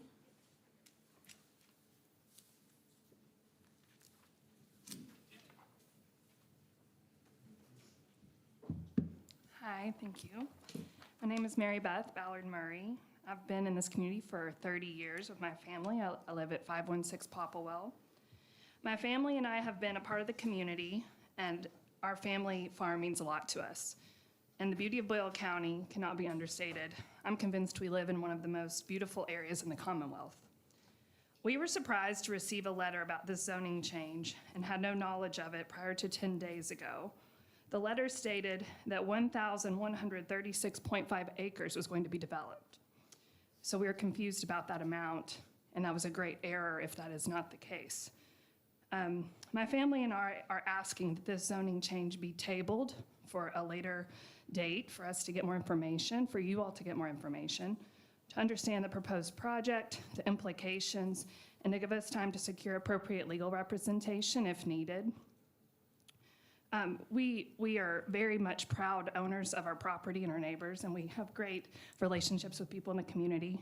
I've worked at the Arts Center, Grace Cafe, and now Center College. So I care a lot about our community, and I want it to develop in a safe and appropriate way.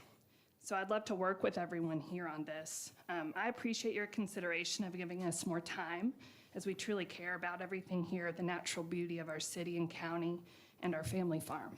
Thank you so much. Thank you. So I have a couple of other names here, but I think that it's possible that they may be speaking to another issue. Ed Vander, is this related to this issue? That was the next one. Okay, thank you. Dr. White? Is this related to this issue? Yes. Come forward, please. Shelby White, 1127 Ghost Pike. And this is one more development affecting us. I feel like we're under attack at Ghost Pike. They're coming at us from all sides.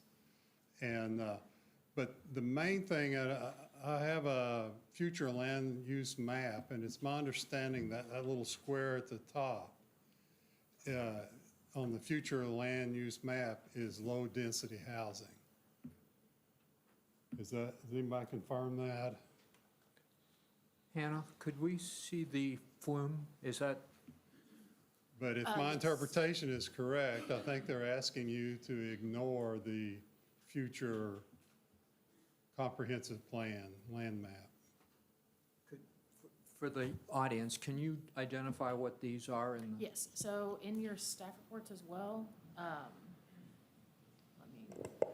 so this is the pink area right there is village neighborhood. The orange area is village center, and then the yellow area that is budded out is garden neighborhood. And so the recommended zoning for those villages are R1C, RM2, RM3, neighborhood business, office and professional, central business, and general business. The only thing that is not in compliance with the future land use map is the fact that they did highway business on the front of Houstonville Road and Houstonville Road. But it is similar to the central business, neighborhood business designations. But I think according to that map, that little square comes out of that area into the yellow. Yes, that is garden part. neighborhood. Yes. So is that not a change to the future use map? That is R1A. That is suggested use R1A, so single family. Right, low-density family housing is what it says on my map. And they want to change it to general business and a clubhouse.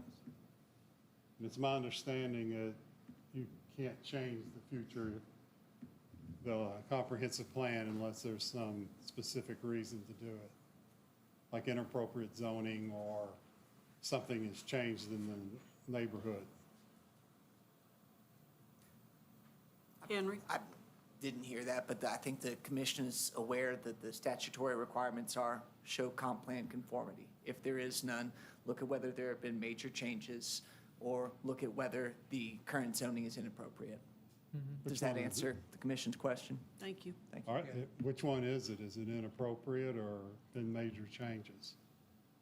Madam Chair, I'll answer the gentleman's question, which is that the findings we've been provided with argue that this proposal conforms to the comp plan.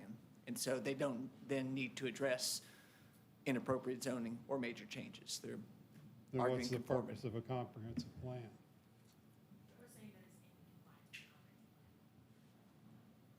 But it's not. And that's your argument to make, sir, and that the board, the commission will consider that, and it will play into their decision. And Dr. White, It that's seems what, like it's just factual. You got a map, you got a line on it. I don't understand how you can fudge on it.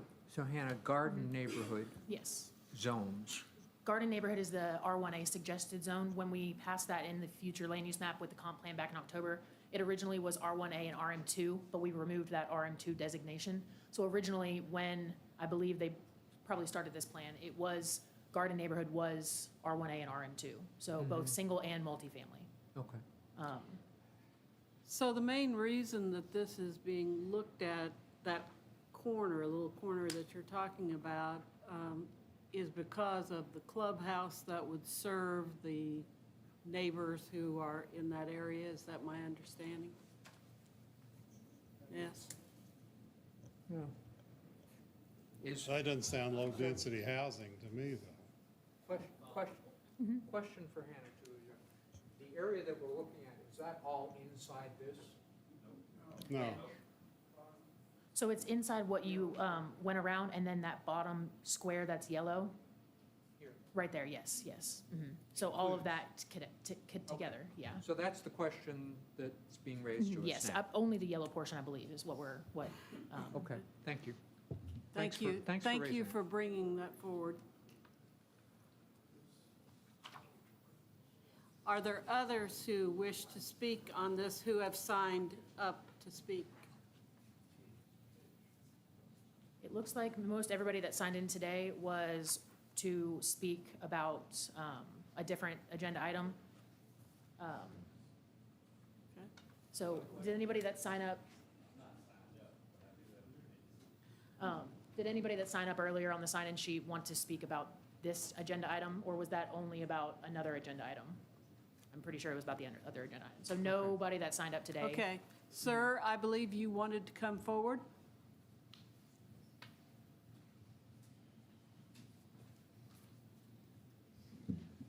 My name is Mitchell Clark. I live across the street from this. This is going, I have a hard time believing that this is in our best interest. It certainly, I won't speak for my own personal interest, but it doesn't fit the area. The houses that are there now certainly don't represent anything that's being proposed in this thing at all. So you're going to change that. My family does have some history with being next to a neighborhood, dealing with children, dealing with dogs, dealing with dead animals as dogs run in packs. These are all things that you better expect is going to happen and somebody's going to have to deal with. I probably have the biggest problem with highway commercial. I really have a problem with that. I live on that road. I can attest to the traffic that's on that road. Anything that slows and impedes that traffic at this point, simply, I don't think is a good idea for this community, period. Whether it's another additional stoplight or what we have on that map, both of these things, I think, would not make sense in the long run.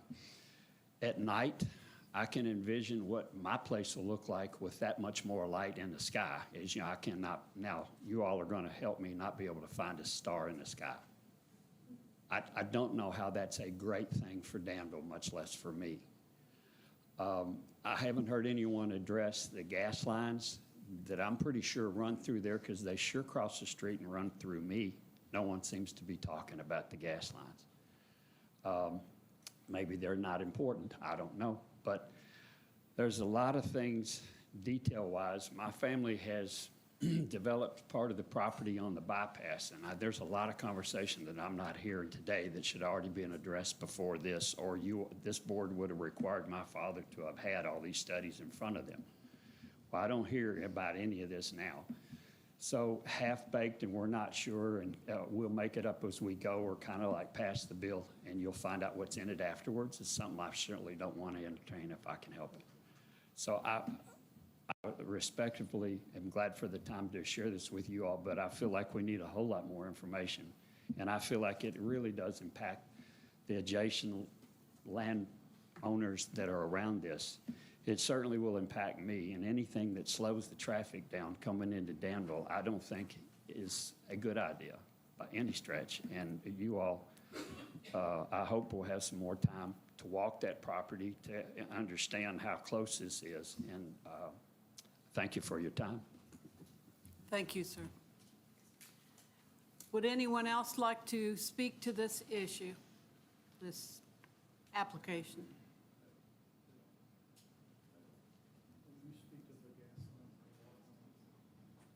Do you want to speak to the gas line issue that he brought forward? He's on the conceptual map. Okay, so the. You'll have to bring the microphone up, I'm sorry. Bear with me. It's okay. As you can see, there's if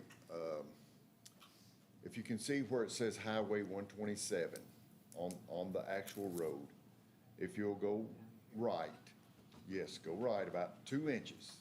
Yes, thank you, Darren, right there, And now you see a grass strip that goes pretty much straight up, all the way through the property. Just keep going straight. No, Keep going straight. yes, there's a gas line that goes right through there, and that we will be staying off any gas line easements. We understand that there are gas lines that go through this property, just like the majority of the property in this area. And we will work with the gas lines as much as you can. They're not the most pleasant people to work with, but you can work with them. So, yes, we will do that. Thank you.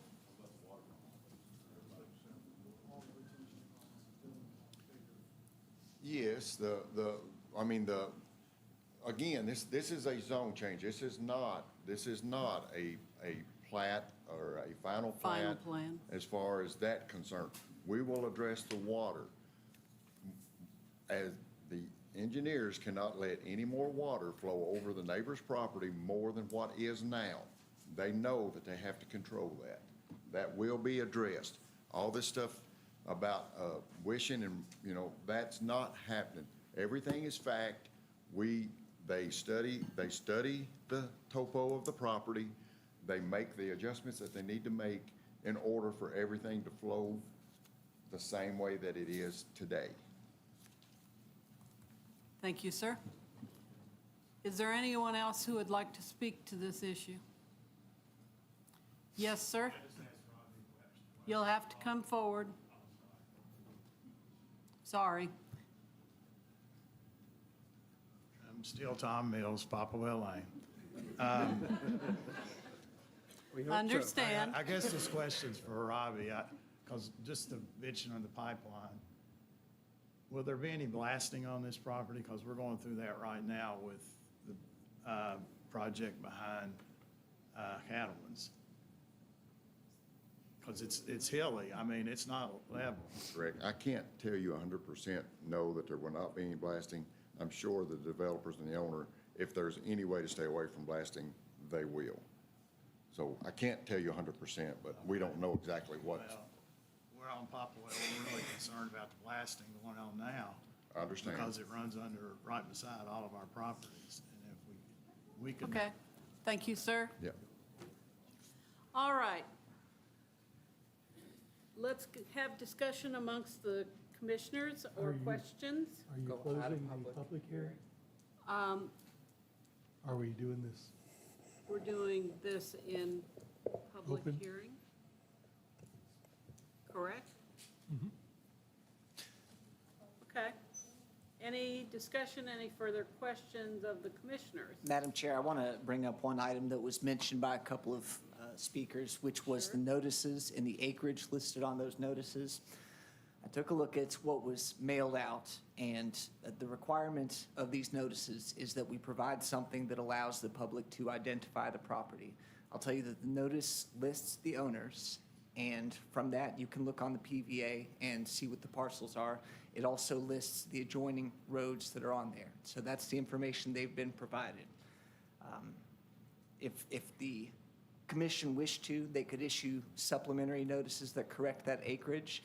And I think maybe you might also want to hear from applicant's counsel if he has any position on whether or not to issue supplemental notices. But I'm telling you that I think it does identify the property, which is what we're required to do.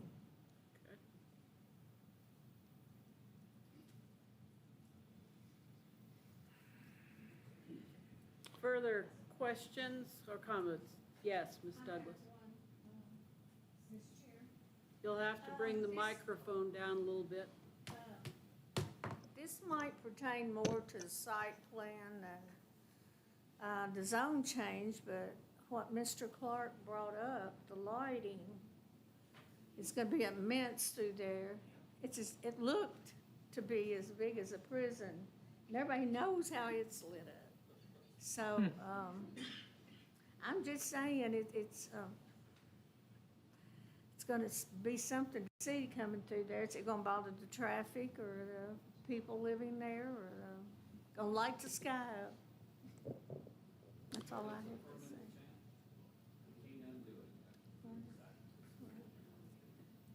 say. Okay. if you're going to have a conversation, we need it on the microphone, if you want it recorded. That's all I have. Thank you, Rita.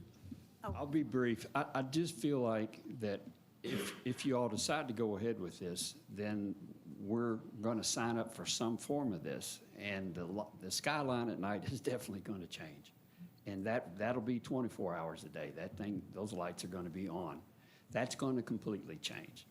The other thing that concerns me that we're not talking much about is that we're going to leave it up to the state to figure out what to do with the traffic. But we're the ones that are doing this. And I haven't seen the state get the traffic right often. So we're going to deal with this, or me, if I live across the street, I'm going to take a tractor down 2 of these turnarounds. I hope I don't get run over before I get to the other end of the property. There's a lot of things that I feel like are probably not all the way thought through. But the amount of light at night is something I can't get around for. And I've lived out there, we've been there since 1946. So we've watched Danville change an awful lot with the bypass and all of that. But there's more light out there now than there ever used to be. And what you all are proposing here will be where you decide, can I afford to stay here, or am I going to be forced to leave just because of how much of an impact it has been in this farmland that we are trying to decide whether or not we want to leave it that way. I don't see how that really conforms or blends in with what's there. So I would love to hear more information, more ideas, something else, but I certainly hope that you guys will take a methodical step with this to try to see if you all can't get all the ducks in a row that helps this community understand why this is a good idea. Thank you. Thank you, sir. Okay. Any further questions or discussions by the commissioners? The comment, I've heard a lot of great things, guys, folks. The ideal of traffic patterns, the lighting, the water flows, or on what do we got here? 136? 133. 133 acres is always going to be a concern, and absolutely that has to be addressed. We're being asked for today is to look at the rezoning of that area, and this is the starting point to make this avenue of activity go. And we got some great comments by the people on that categories too, that tell me that I need to go back and look at the documents and look at the information is where I'm at, Madam Chairman, on this particular one. I need to step back and look at these things and absorb it before I can go direct and say a direction that I would like to consider going. Yeah. And Sorry, I would ahead. also, ma'am, I'm sorry, I don't remember your name. I really appreciated her comments around just providing a little bit more time to digest all of this information. And I think it's been great comments from both public and the applicant's presentation. There's just a lot to consider. Yeah. I'm kind of in that same boat. I mean, when we think about consistency with what we said in the comp plan and the flume, to me, this is kind of there. It's kind of consistent with what we've said we want to do. However, it's a lot of information in front of us at one time with not a lot of notice. And I think it's fair to say to the community that we take some time to consider that. I'm kind of that mind. We can talk about all the other ancillary issues that come up. One thing that's not going to change and not going to get better is traffic. They're not going to be able to manage the traffic flow. Even if they put a couple roundabouts in there, it's going to back all the way up from the bypass. It will. So you can't manage that. You can't rezone that. You can't eliminate a gas line. You're going to have the traffic. You're going to have the light, as Mitch said. So I just don't see a way to do that. You can postpone it all you want to. Reconsider this. Those things aren't going to change. Well, it is fairly consistent with a comprehensive plan, is the way I look at it, though. And we can talk about it. But, from my standpoint, it does look like it's pretty, consistent with what we've said during the comprehensive plan development that we want to do with this part of the town. Right. And it has some very attractive features in terms of the proposal for the development. So it could add walking, biking, opportunities that are not existing today. All of that stuff is attractive, but I would guess I propose that we give it some time. So I'm ready to accept a motion. Did you guys need to say anything else? Add anything? So I'd move that we table this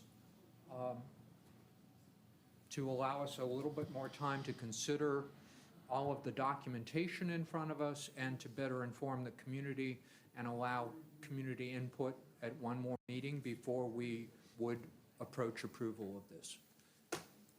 Can I get a second? Thank you.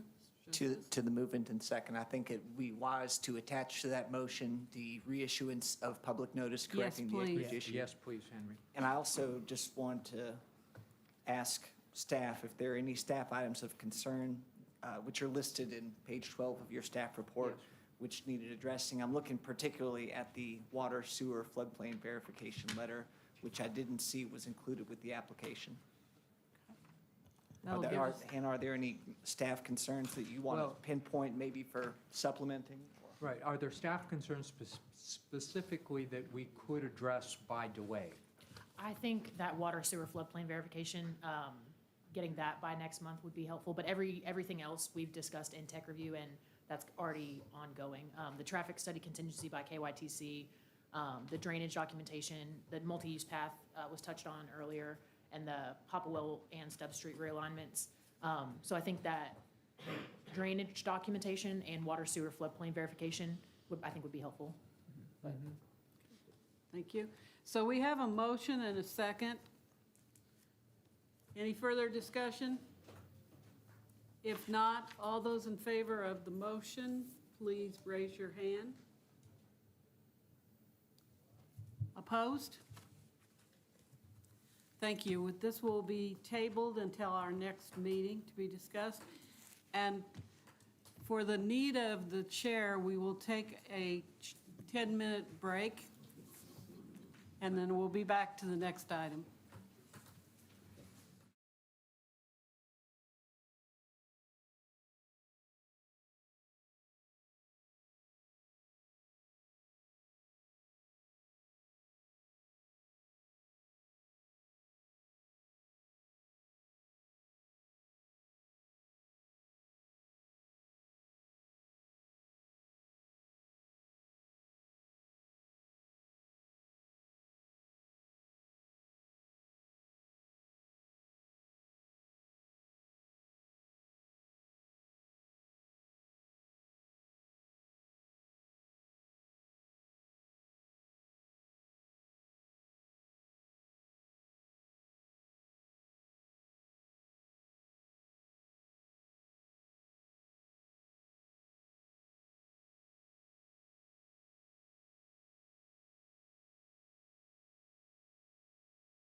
on to item number 4 in the public hearings. Ms. Gray? You can have this one. Yes. I just had all the paper stuff.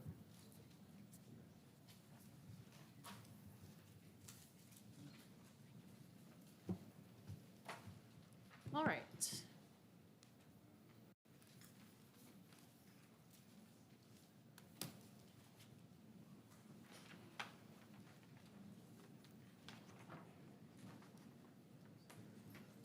Stoneland LLC has applied for a zoning map amendment of their 48.592 acre parcel of land along Kentucky Highway 33, Shakertown Road in Danville, from agriculture to single-family R1C, single-family duplex RM2, and general business. So this is south of the DCA. And it's currently zoned agriculture. And the flume is for garden neighborhood, village neighborhood, village center, and conservation. Director, do you have does it touch the DCA? No, it Property? doesn't go, it's south of the DCA and the roundabout on Highway 2144, but it doesn't go all the way up. That's what I thought when I went and looked at it, so. And it is compared to where the radio station is, South of the radio station as still well. further south of that. And so in my staff report, we discuss the comprehensive plan review, and the proposed zone change is in compliance with the following 2025 comprehensive plan goals and objectives, and in compliance with the 2025 future land use map, to create quality neighborhoods, expand housing options, grow a diverse economy, and preserve community resources. Additionally, our staff items of concern were similar to the last agenda item: traffic study contingency with the KYTC, Stubbs Street connections, and ensuring multiple access points to Shakertown Road and reducing future traffic congestion, pedestrian links if possible on Tract 41A, preservation of the rock wall that is around that tract of land. And we suggested in tech review, we had a discussion of creating a pedestrian path along that rock wall and around the perimeter of the garden and village neighborhood designations to provide an attractive walking path.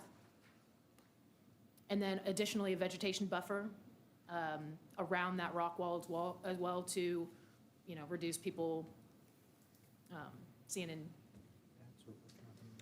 And then drainage detention plan and flooding concerns was discussed at tech review as well.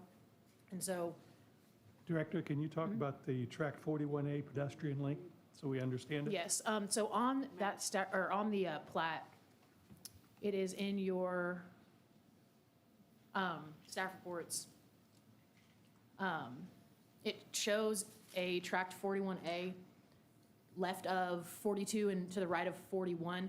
And we did some research on that Tract A, and it is not owned by anybody, so we were hoping that that could be turned into a pedestrian connectivity to this neighborhood into Streamland. And so that would be where the entrance to the walking path would be theoretically. And that's a request by the city? That's a request just in tech review of, we just wanted to abide by our comp plan and include walking paths as much as possible, and especially since that rock wall is historic and it won't be torn down. Yeah, that's right, it would be right adjacent to the walk yeah. wall, the rock wall. So just kind of a suggestion during tech review with conversations with the city. So are you saying that you think that should be conditions upon the zone change? If that is something the commission sees We- fit. Yeah, I think we get to decide then, Yeah. or recommend that. And we also asked for that topographic plat, and so that is included in your staff reports as well. There's some slope on this property, you're saying? Yes, Okay. yeah. And again, in tech review, we discussed having that pedestrian paseo from 41A, that tract, but we also discussed stub streets from the north to Brook Grove to connect to that, from Brook Grove Drive to connect to Stoneland and reduce traffic congestion.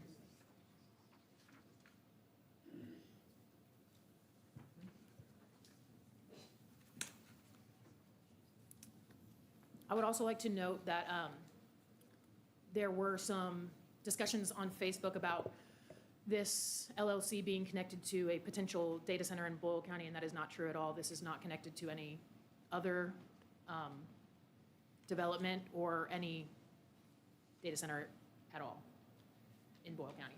The zoning couldn't facilitate it. There's nothing about this that could relate to that. It was just a specious rumor.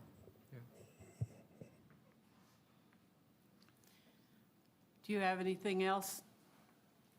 Do you have a way of tracking where the zoning, how many acres are associated with each zoning? Yes, that is in your staff reports as well. Sorry, I did not provide that on the presentation, but it is in your staff reports.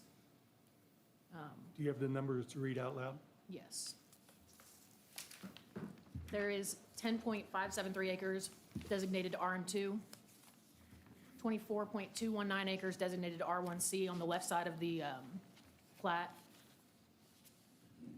I believe 9.111 acres designated to neighborhood business, which is that orange designation right there. And then 3.7 acres designated to general business, or sorry, neighborhood business. Yeah, so the general business is very small. Yes, yeah, it is in that right-hand corner up at the north. And I will say, there is, in that neighborhood business, there is the 100-year floodplain as well. So we discussed that in tech review. Yeah, that's, and there's, as I, Right. there's a lot of water. Yeah.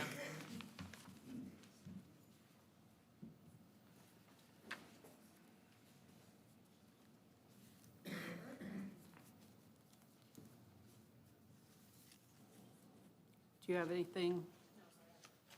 Okay. Let's hear from the applicant, please. Hello, I'm Will Stevens with Vantage Engineering, and I'm the applicant's engineer and surveyor for this project. Their attorney is Justin Manning, and he's here to present a argument to demonstrate appropriateness of the zone change. I just wanted to go ahead and address a couple of the things that Hannah had brought up while it was fresh on everybody's minds that were technical aspects. The lot 41A that's in Streamland, all land is owned by someone. It's either owned by the public or it's owned by a private entity. In this case, the PVA identifies the owner as the owner of lot 41. The owner of lot 41, in fact, has a shed on 41A. They've been using it as though it's theirs as far as back as we can see. It was designated as a lot on the original plat for that section of Streamland.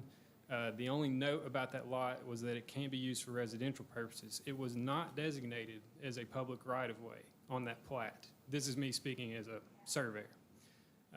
So I just want to point that out, that we have zero control as Stoneland LLC over 41A. We cannot control what happens to it. I think that there are legal issues to assume that you can just put a trail on it with no opposition, no process. And, you know, I think that if the city wants to pursue that, they have right to pursue eminent domain or to try to find out more definitively its status. But we don't want any sort of condition on our zone change regarding property that we have no control over. And as far as the trails, the applicant is 100% in agreement with trying to expand trail access, trail usage. We do not support having a trail. What Hannah was talking about is potentially having a trail along the northern boundary of Streamland, so our southern boundary. There's a rock wall along most of that. If we were to put a public trail there, it would be perceptively in the backyards of everyone in Streamland, as well as the backyards of a row of housing in our development. That would decrease privacy for both housing developments. You can screen it. It will take decades to have some sort of effective screen to restore privacy. We think that we can support trail development by having sidewalks on all of our streets on both sides, just as your regs stipulate. And we want to connect to Brook Cove. We're going to extend a street into Brook Cove. And you can see street stubs. There's 3 street stubs to the north, all of which would support extending the trail network because you're heading towards the trail that's on the bypass. So I just kind of wanted to get ahead of that discussion because that was kind of what we discussed at Tech Review. And I don't want to make it seem as though we're trying to develop a trail network that's immediately adjacent to a bunch of existing housing. So that's all I wanted to say right now, and I'm sure you'll have technical questions later. Thank you.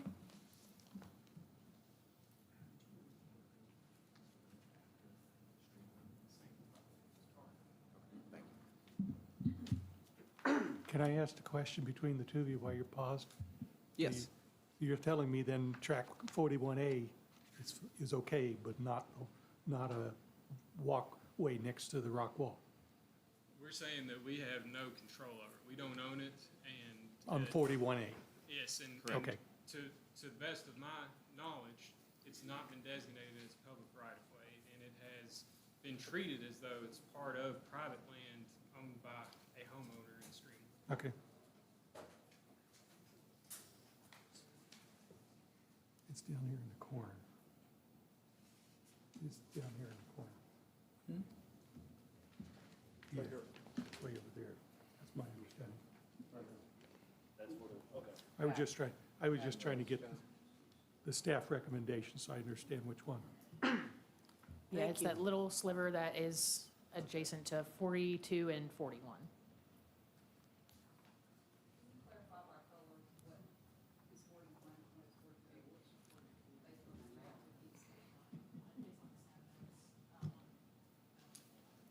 We can't hear what you're saying, your conversation. No one here knows what is 41 and 42 is what the comment is. So Yes. we're trying to determine what is 41A and what is 42 on the map. Thank you, sir. This is 41. This is what, 41A? 41A.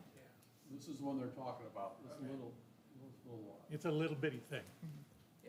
Thank you, sir. Based on the history of that We have the same plat. question, so that's good. Thank you. Based on the history of that plat, nobody owns it, but That's an easement on my property. Sorry for speaking out of turn, but that's what you're pointing to. That's an easement on my property. I've taken care of it for 25 years. And to Hannah's point, that no one owns it, if, in fact, no one owns it, then the last person to own it owns it, which would be the original developer of Streamland. But like I say, there's all kinds of legal implications to land ownership and how you acquire it. So I'm not here to dispute,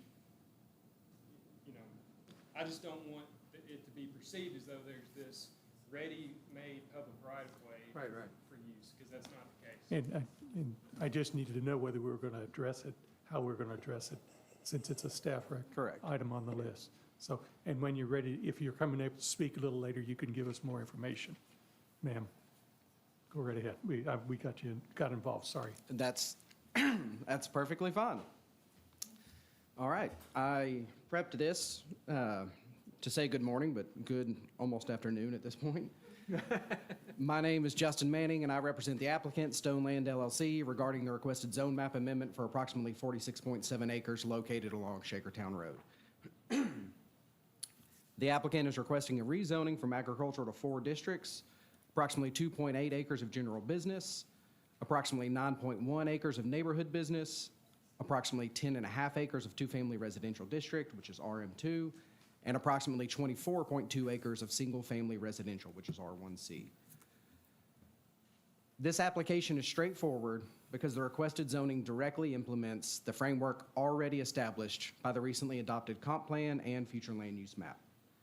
As you're aware, the comp plan deals largely with villages and broader development patterns when discussing land use rather than rigid zoning districts. This is because the comp plan and FLUME are intended to function as long-range planning tools establishing desired growth patterns, transitions, and development character, while the precise zoning classifications and boundaries are later refined through the zoning and development review process. The future land use map specifically identifies this property for garden neighborhood, and village center development patterns, all of which expressly contemplate the zoning classifications applicant is requesting.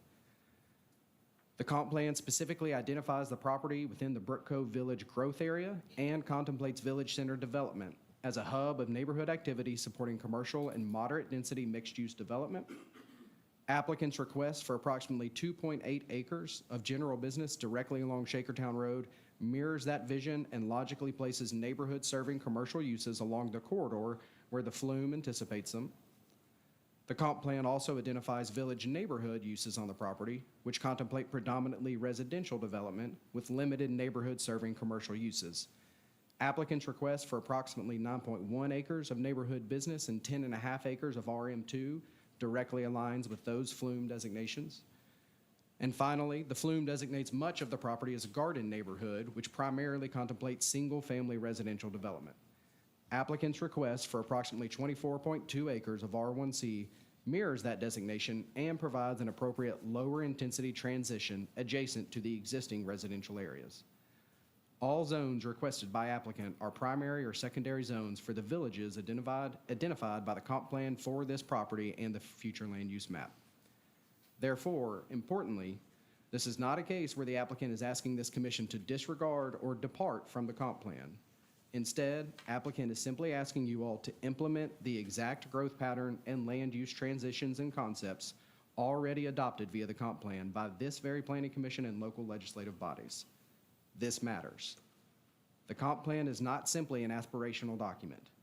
It is the product of years of study, public input, demographic analysis, infrastructure planning, transportation review, and coordinated work between multiple public agencies, all with the goal of creating what is essentially a development guide for the applicable jurisdictions, the playbook. The entire purpose of requiring the comp plan to be drafted, revised, and revisited regularly is to ensure that long-term land use decisions are guided by coordinated public planning rather than piecemeal or arbitrary zoning decisions. This is why it's the primary basis for approval of any zone map amendment. The legislature has recognized that the comp plan represents the community's officially adopted vision for future growth, infrastructure, and development. Once again, it's the playbook. And that is exactly what applicant is requesting. Applicant's request directly adheres to the exact vision the comp plan sees for this property. The future land use map itself is described as the cornerstone of the comp plan. And that's why we made Exhibit A, which is actually what you're seeing up there, of our justifications, the overlay of this future land use map onto applicant's development plan. The consistency is very apparent. Applicant's proposal reflects a rational and orderly transition of uses across the property. As briefly touched upon, the neighborhood serving commercial uses are concentrated directly along Shakertown Road. And as you progress west, further away from Shakertown, the proposal includes mixed residential and then less intense neighborhood commercial uses. And lastly, over half of the property is proposed as lower intensity single-family residential adjacent to existing residential areas. This is not accidental. This is the type of coordinated planning specifically contemplated by the comp plan. It describes this type of transition zoning as desirable. It also specifically states that commercial uses should be strategically located on the fringes of neighborhoods and that multifamily residential can serve as a transition between commercial and lower density residential development. When addressing this type of transitional zoning and uses, the comp plan specifically identifies the Brook Cove Village, where our property exists, as an area where the drafters would like to encourage such transitional zoning. That is verbatim from the comp plan itself. It's easy to see why the comp plan makes these designations and conclusions. The property is physically well suited for this type of development. It fronts a major transportation corridor. It has access to necessary and required utilities. It's within city limits. It can access and expand existing roadway infrastructure. The comp plan specifically identifies the property as a prime location for future collector streets and expanded connectivity. This demonstrates the property has been identified as an anticipated growth area rather than an isolated or premature development location. Also, just to make sure that the record is complete, I do want to briefly address a traffic impact study. This was brought up at the TRC meeting. The ordinances specifically allow flexibility regarding traffic impact studies following consultation with the relevant agencies. My understanding is that those discussions have already occurred through the TRC review process. Regardless, applicant remains fully willing to comply with any traffic analysis, roadway improvements, or access requirements ultimately required by KYTC or other reviewing agencies during subsequent development review and permitting. Importantly, I believe KYTC remains independent authority over roadway access permits and entrance approvals along Shakertown Road, and any future development of the property will remain subject to those requirements. So therefore, at this stage, you are primarily being asked to determine whether the requested zoning classifications are appropriate and whether they are consistent with the comp plan. And we believe the record clearly demonstrates they are. Applicant's request directly advances numerous goals and objectives of the comp plan. It supports the plan's goals relating to creation of quality neighborhoods, mixed-use development, housing diversity, roadway connectivity, neighborhood-serving businesses, coordinated infrastructure planning, and orderly long-term growth management. To try and be as quick and succinct as I can, I'm not going to read verbatim goals and objectives back to you, but Goal 1 regards creating quality neighborhoods. Applicant zone map amendment directly advances this goal by creating an orderly and compatible transition of existing land uses across the property. Lower intensity residential districts are intentionally located adjacent to the existing residential development, while the more intense mixed residential and neighborhood-serving commercial uses are concentrated along that Shakertown Road corridor. This graduated development pattern encourages conformity with surrounding neighborhood character while simultaneously implementing the future growth framework contemplated and directed by the flume. Goal 2 regards expanding housing options. The requested zone map amendment directly advances the comp plan's objective of promoting affordable housing opportunities and a more diverse housing stock by allowing for a mixture of residential housing types and densities across the property. Rather than limiting the property exclusively to large lot single-family development, the requested zoning classifications create opportunities for a broader range of housing options capable of serving residents at varying income levels, household sizes, and stages of life. The proposal also supports the comp plan's goal of enabling residents to age in place by encouraging integrated residential development patterns and neighborhood-serving amenities within close proximity to future housing opportunities. This is exactly why that whole theory behind villages is developed and implemented within that comp plan. Goal 3 regards growing a diverse economy. Applicant's request implements mixed residential and neighborhood-serving developments, creating a framework contemplated by the comp plan and the flume. This supports continued economic growth and workforce attraction within Danville and Boyle County. The comp plan repeatedly emphasizes the importance of creating connected, walkable, and mixed-use neighborhoods capable of supporting a growing and diverse workforce. And this proposed development pattern contributes toward that objective by creating opportunities for integrated residential development, neighborhood-scale commercial activity, and enhanced community connectivity along that major transportation corridor. And lastly, goals 4 and 5 both speak to building healthy new communities while still preserving vital resources. Importantly, I want to point out that the only connectivity that we currently have, or that are proposed, is off of Brook Cove. Brook Cove just goes south, immediately touches back into Shakertown Road. None of this immediately connects into what is existing as the Streamland development already. And so with that, if I can find my spot here. For all of those reasons, those goals and objectives, what I've gone over with the comp plan, the future land use map, I think it's very clear that we put together this exhibit to specifically show that once that 2025 comp plan came through, marked this property as such, that's when this application was started to put together. And so for all of those reasons, we respectfully request that the Planning Commission recommend approval of our zone map amendment. Thank you. Thank you, sir. Is there anyone else who would like to speak in favor of this zone change? Okay, I'm going to open it up to those who might like to speak against this zone change, and I believe I have Ed Vander Teams. Thank you, sir. Sorry, I couldn't read your name.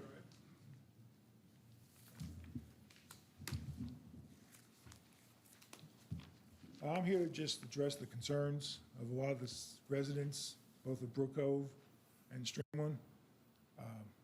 We did have a petition go around that was signed. I'd like to present to the committee. Most of our concerns are pretty much the same as the last plat that we saw. This is nowhere near the scale of that, but all the concerns are relatively the same. The impact on the community, we have a very close-knit community there. The neighborhood will be affected, both by cohesion and liability of what's going to come up with this. The traffic and safety, I don't know how many of you all travel Shakertown Road up in that area, but the traffic is crazy. This would make it even worse, especially with any businesses that plan on coming. It was bad enough once the school was completed up there. The road there is very narrow. There's no shoulders. If the only access is coming through Brook Cove, I live on Brook Cove. I'm the last house on the right that borders this property. That road is not very wide. If that's going to be a major entrance to this new property, we're going to have a whole lot of problems there. Just property values in themselves, I'm sure would decline due to the type of businesses and things that are going to be expanding over there. There's also a floodplain. I don't know if anybody knows, right there's that creek on the right side. That floods every time we have a major storm. A lot of times it will back up to my yard. I can't imagine what it would be like if they start building over there.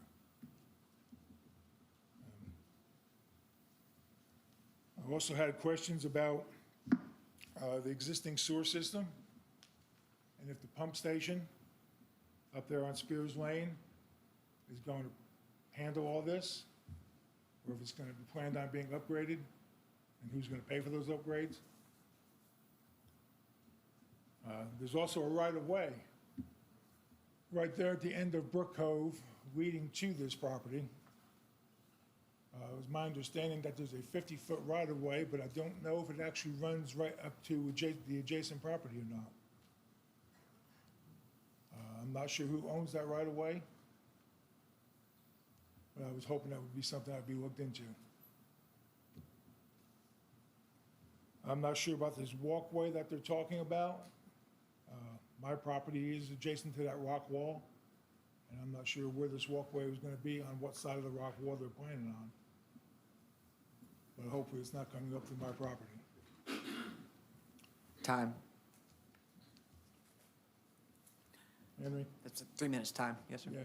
Did he have 3 minutes time? The applicant gets to present the application. That's all These right. are, yeah. Sir, Slow down. go ahead. Thank you. With the school traffic the way it is, any more business traffic, if we have any kind of major kind of trucks coming down those roads, it'll be chaos. There's people cycling up and down that road constantly.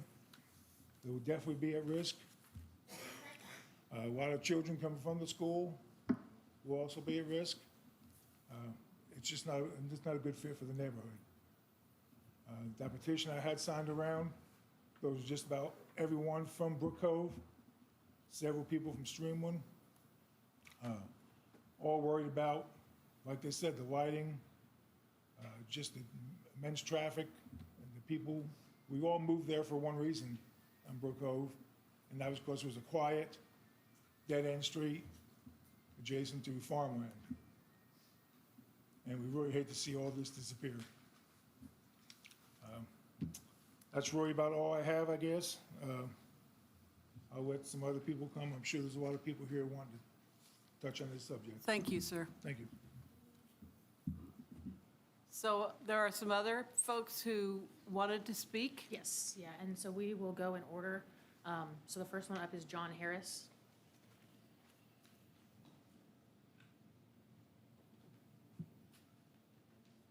All right, thank you. My name's John Harris. Been a resident in Boyle County about 30 years, lived a resident at Brook Cove for 26. Can you state your address, sir? 116 Brook Cove. Thank you. What, I'm going to read this because my wife asked me to read this to you. It says, You better do that. Always do what your wife asks. She wrote this to formally express our opposition to the proposed zoning change. As a member of the community since 1996 and a resident of Brook Cove Drive since 2000, I'm concerned that the proposed change would negatively impact our neighborhood and surrounding community.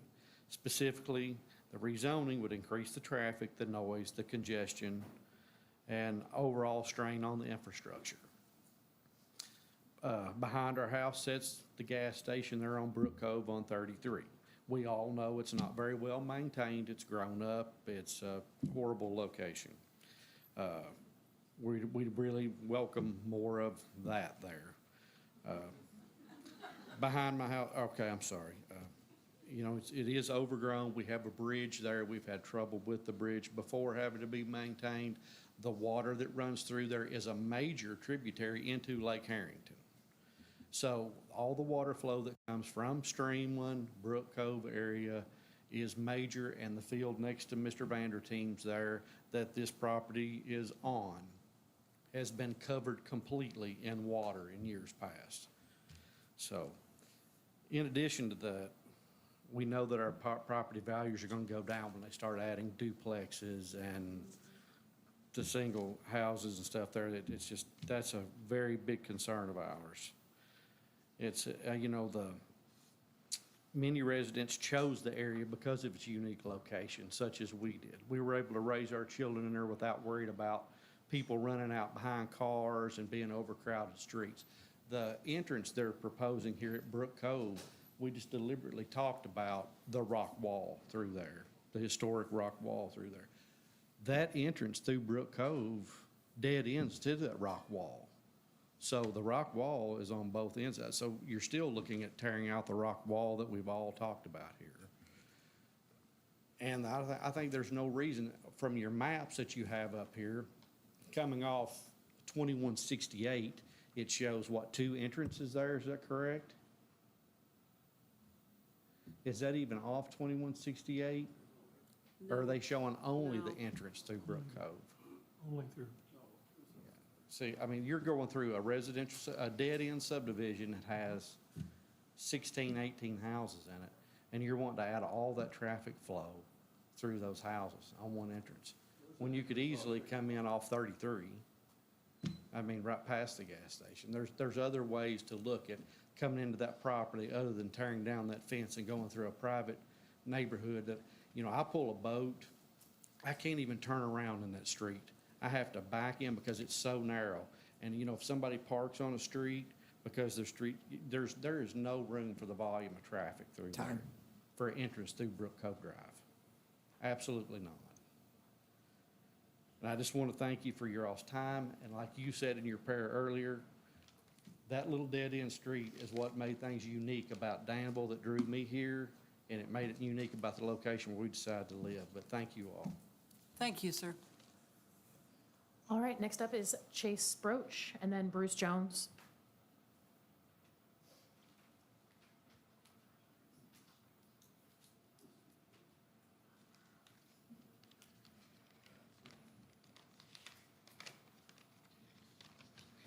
Good morning.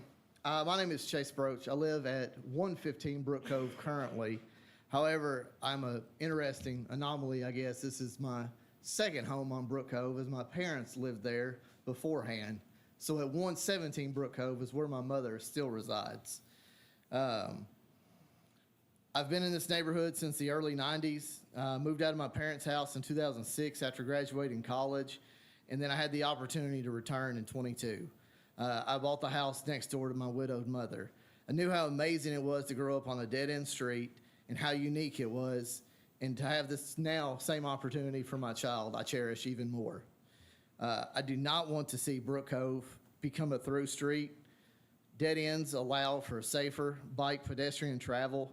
Once it's connected to a subdivision, it's going to invite more criminal activity, facilitating easy travel for would-be criminals on the crowded road. For the would-be criminals, it's also going to crowd our roads and increase hit and runs for vehicles that are parked on the roadway and other properties. obviously the apartments and stuff, they're going to decrease our property value.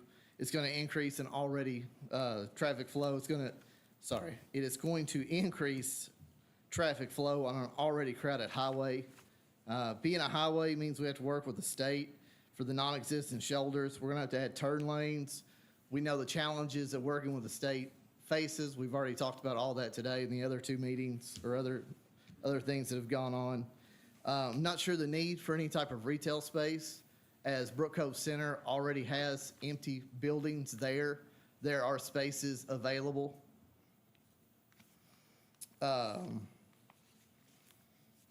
Lastly, I'll just say that between the last presentation, this one, the construction that's going on at Asuka, the apartments, all the residents that are coming in, all this sounds great. It's not your all's responsibility, but I implore you to work with the city, work with the county. We have got to facilitate more police officers, more firefighters. We're already understaffed at the police department. There's no way that we're going to be able to continue to handle this type of growth. Thank you for your time, and I just wish you all good luck in the difficult decisions ahead of you. Thank you, sir. All right, Bruce Jones and then Brittany Broach.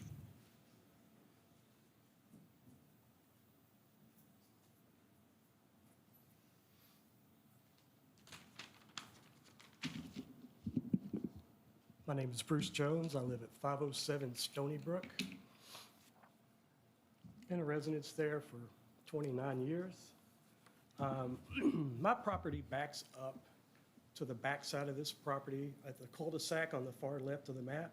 I'm at the back of the cul-de-sac with the pie-shaped property.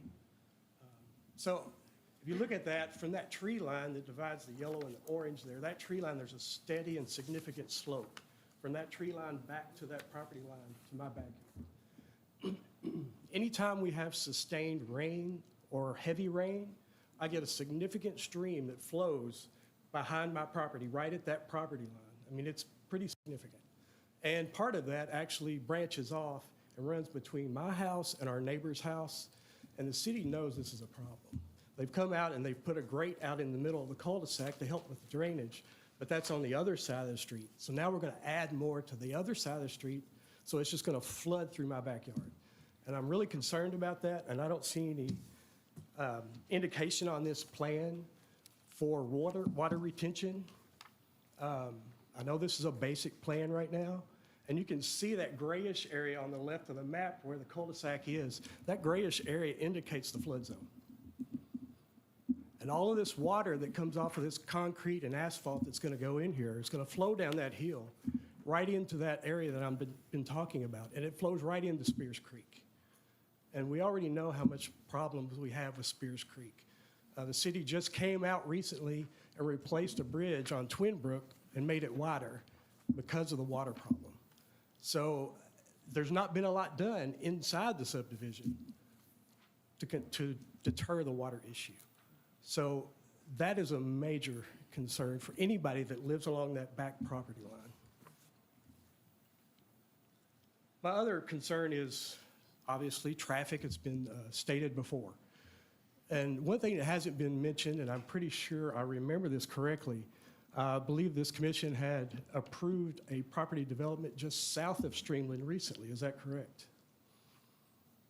By Shepherd, I believe. Yeah.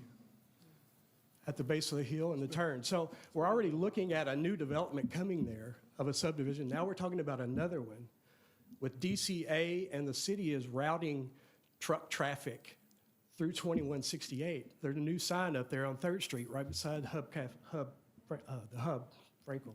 I've been here a long time. Can't get it out of my head. Beside the Hub Coffee Shop that says trucks use 2168. That's 3rd Street, which leads to Shakertown Road. So we're going to have semis coming through there on a 2-lane road, no shoulders, no turning lanes. Let's add 2 property developments to it and a school. That's great. It doesn't make sense. It really doesn't make sense. Time. That's really all I have. But I thank you for your time. Thank you, sir. All right, Brittany Broach and then Landon Messer. Hello, I'm Brittany Broach. I live at 115 Brook Cove. I'm here to express my strong concerns about the proposal to turn our dead-end street into a through street connected to the new development. First, our street was never designed to handle that level of traffic. Right now, it is a quiet residential dead-end street where families live, children play outside, and neighbors know each other. Turning it into a cut-through road would dramatically change the character and safety of our neighborhood. One of the biggest concerns is traffic safety. The entrance and exit to our street is already difficult and not ideal for heavier traffic flow. Adding dozens of additional vehicles would create congestion and increase the likelihood of accidents. Many of us have small children who ride bikes, walk, and play outside. Increased traffic would make it much more dangerous. Another major concern is the destruction of the historic wall that has stood for over 100 years. That wall is part of the history. Once it is torn down, it can never truly be replaced. Preserving historic features should matter to this committee and to our community. We are also concerned about the long-term impact on crime and overall neighborhood security. Increased density and traffic can place a strain on neighborhoods that are not built to support it. Residents chose this area because it is quiet, safe, and low traffic. This proposal changes that entirely.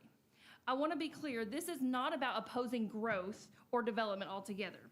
We understand communities grow and change, but development must be responsible and compatible with existing neighborhoods. Forcing a dead-end residential street to become a major access road is not responsible planning.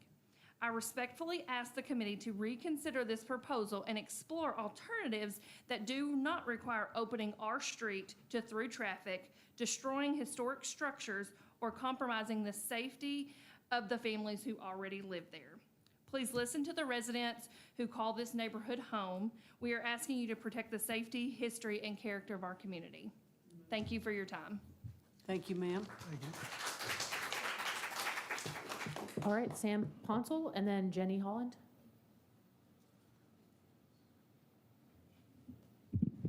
Yes, my name is Sam Ponsel. 49 years ago, we moved to Danville, raised my family. We bought a house in Streamland that backs up to the fence.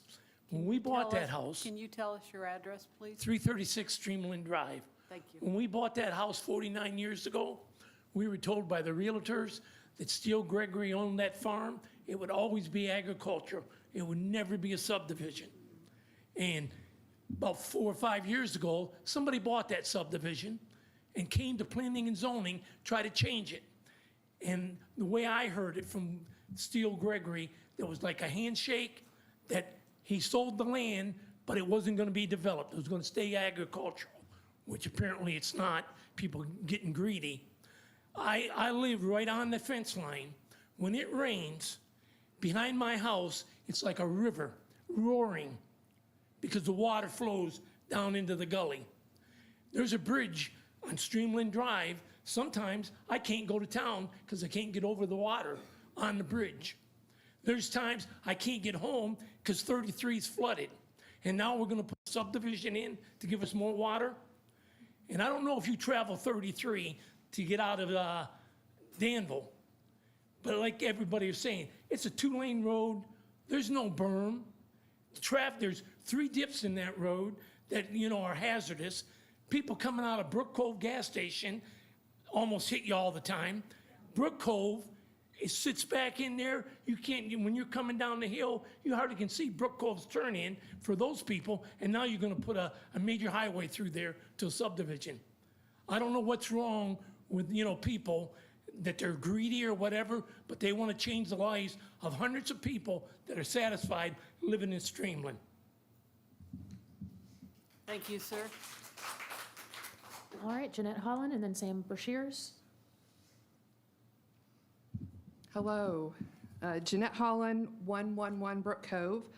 While it does appear the future land use map does support the zone change, the goals and objectives do not, particularly speaking to the connection to Brook Cove. Goal 1A, to protect existing neighborhoods, would connect residents to business directly. They must have ingress and egress on 33, as should the new subdivision. Goal 4B says to promote safety and While you're making more connectivity, it is not safe. Brook Cove is a hidden entrance. Have you guys driven? Okay. You come over a hill, across from us, I sent you all photos, 55 miles an hour. Add trucks being routed this direction. When my daughter started driving, I told her, turn right, you will get killed. Because often I come to turn left, it's already angled 45. You have to turn 135 degrees with cars coming 55 miles over a hill to turn north. It is not safe at all. So it would be unsafe to use the cul-de-sac as a entrance. Goal 5, A, E, and F are violated because we must preserve the historic fence, do not build near a floodplain. If you extend Brook Cove, not only would it destroy the fence, it would create more impermeable surface, and it already floods there. So leave that as a open green area. Thank you for listening. Do not connect to Brook Cove. Look at alternatives. We're not against all development, but there's a smart way to do it. This would be a very, very unsafe way to enter it. Thank you. Thank you. All right, Sam Brashears and then Scott Kleckner. My name's Sam Brashears, 109 Brook Cove Drive. I've lived there 35 years, and I don't want to see the road opened up there and all that traffic. I got a grandson that's 2-year-old that likes to play out in the street, run across the street, and all that, and I just don't want to see it. Take out that historic wall. The roads are too narrow. You have to stop when 2 vehicles come into the driveway there, and it just really, a lot of these people, you just need to listen to them. They need to fix the highway on 33 from the Brook Cove store down to the roundabout. They got a 4-lane, then put openings there on I'm all for zone change, but if you do it right. But you open up our little neighborhood there, it's going to affect everybody. So, and it's not going to be any good. It's going to be unsafe for the kids. And I think you don't want to be responsible for some kid getting killed. So that's what I got to say, because most of these people have covered everything I've had to thought about, and I just hope you take this serious. Thank you, sir. All right, Scott Kleckner, and then Harvey and Claudia, are you all for the next agenda item? Yes? Good almost afternoon. My name is Scott Kleckner. I reside at 451 Coldstream Drive. If you look at the map, the bottom left corner, you can see a white spot on the roof. I'm at the corner, basically, of that property. On that property, there appears to be an underground stream or cave that, during sustained or heavy rains, bubbles up from underground in my backyard. When it's very heavy, the water shoots out about that high and the stream about that thick. That yellow section right there where the residential is planned, like my neighbor from Streamland Drive and Stony Brook said, that is a slope from the northeast corner to the southwest corner, which ends up basically right behind me. All of that drains into Streamland. Could you put up the floodplain map, please? I believe this is it. This shows the floodplain. Keep going. It has a gray area all around. You can't miss it.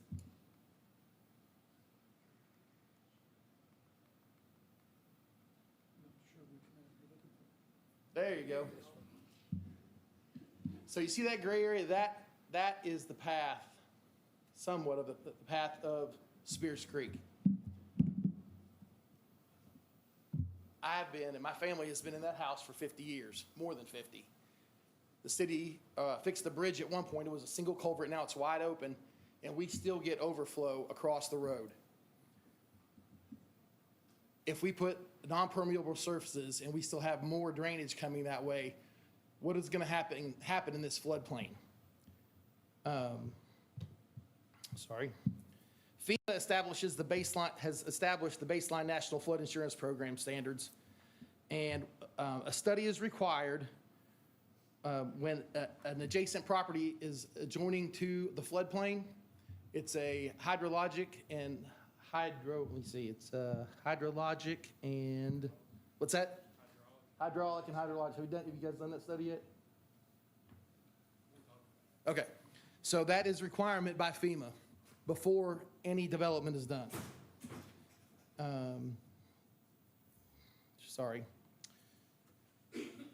They have to prove that any development will not raise the flood levels for the 100-year floodplain. That is a FEMA requirement.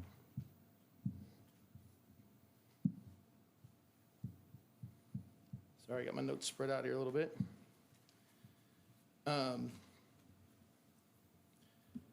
When our property, my grandparents' estate was being prepared for sale, there was a 50-foot retaining wall just to the left on my property that had to be torn down before it could be sold because it impeded water drainage. If that 50-foot retaining wall was an impediment to drainage, what is an entire community going to do? Time. Because of this and the fact that over 35 homes or properties are immediately downstream of this naturally occurring process, while simultaneously included within the bounds of the FEMA designated 100-year floodplain zone, the Danville Planning and Zoning Commission should allow delay in granting any approvals of development while the legal appropriate hydraulic and hydrologic studies are completed that prove, as required by law, the proposed development will cause no rise in flood heights. Thank you for your attention. Thank you, sir. Chester Kavanaugh?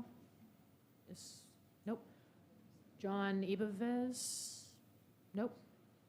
Okay, that is all for the sign-up sheets. Okay. All right, anyone else wish to speak?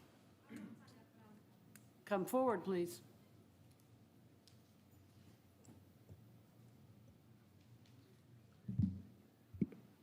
My name's Bailey Smith. I'm at 119 Brook Cove.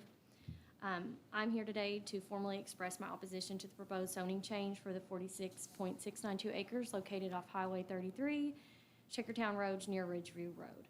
While I understand that growth and development are a part of our community's future, I have serious concerns about how this proposal would directly impact Brook Cove Drive and the surrounding neighborhood. What drew my husband and I to purchase our home on Brook Cove 5 years ago was the quiet cul-de-sac neighborhood. The limited traffic, privacy, and peaceful atmosphere are major factors in what makes this area desirable for residents. Brook Cove Drive was never intended to serve as a through road or main access point for a larger development. I strongly oppose any plan that would use Brook Cove Drive as an entrance or access point for this project, as it would completely change the character, safety, and traffic flow of our neighborhood. I'm also concerned about the increase in traffic, congestion, noise, and strain on local infrastructure that could result from this development. Brook Cove was not designed to handle the volume of traffic associated with a larger residential or mixed-use development, and the impact would negatively affect the quality of life for the families who currently reside here. Additionally, I'm concerned about the proposed RM2 neighborhood business and general business zoning classifications and the impact those uses could have on our neighborhood. I strongly oppose any high-density housing complex-style developments, apartment-style housing, or commercial expansion that would alter the quiet residential character of Brook Cove. If development is ultimately approved, I respectfully request that it be limited to appropriately planned single-family homes that are consistent with the surrounding area and community character. While change is inevitable, I respectfully ask that the board carefully consider the concerns of the residents who currently live in this area and to reconsider any proposal that would connect this development through Brook Cove Drive. Thank you. Thank you, ma'am. Do we have anyone else who wishes to speak? Yes, ma'am.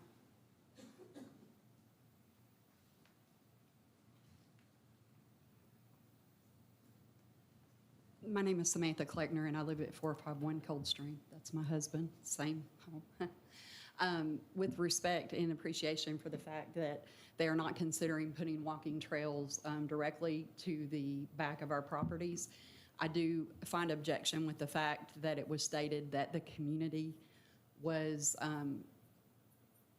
spoken to and that community input was given, because I've spoken to over 100 residents of both Brook Cove and Streamland subdivision, and not one person was contacted for input on this. Thank you. Thank you, ma'am.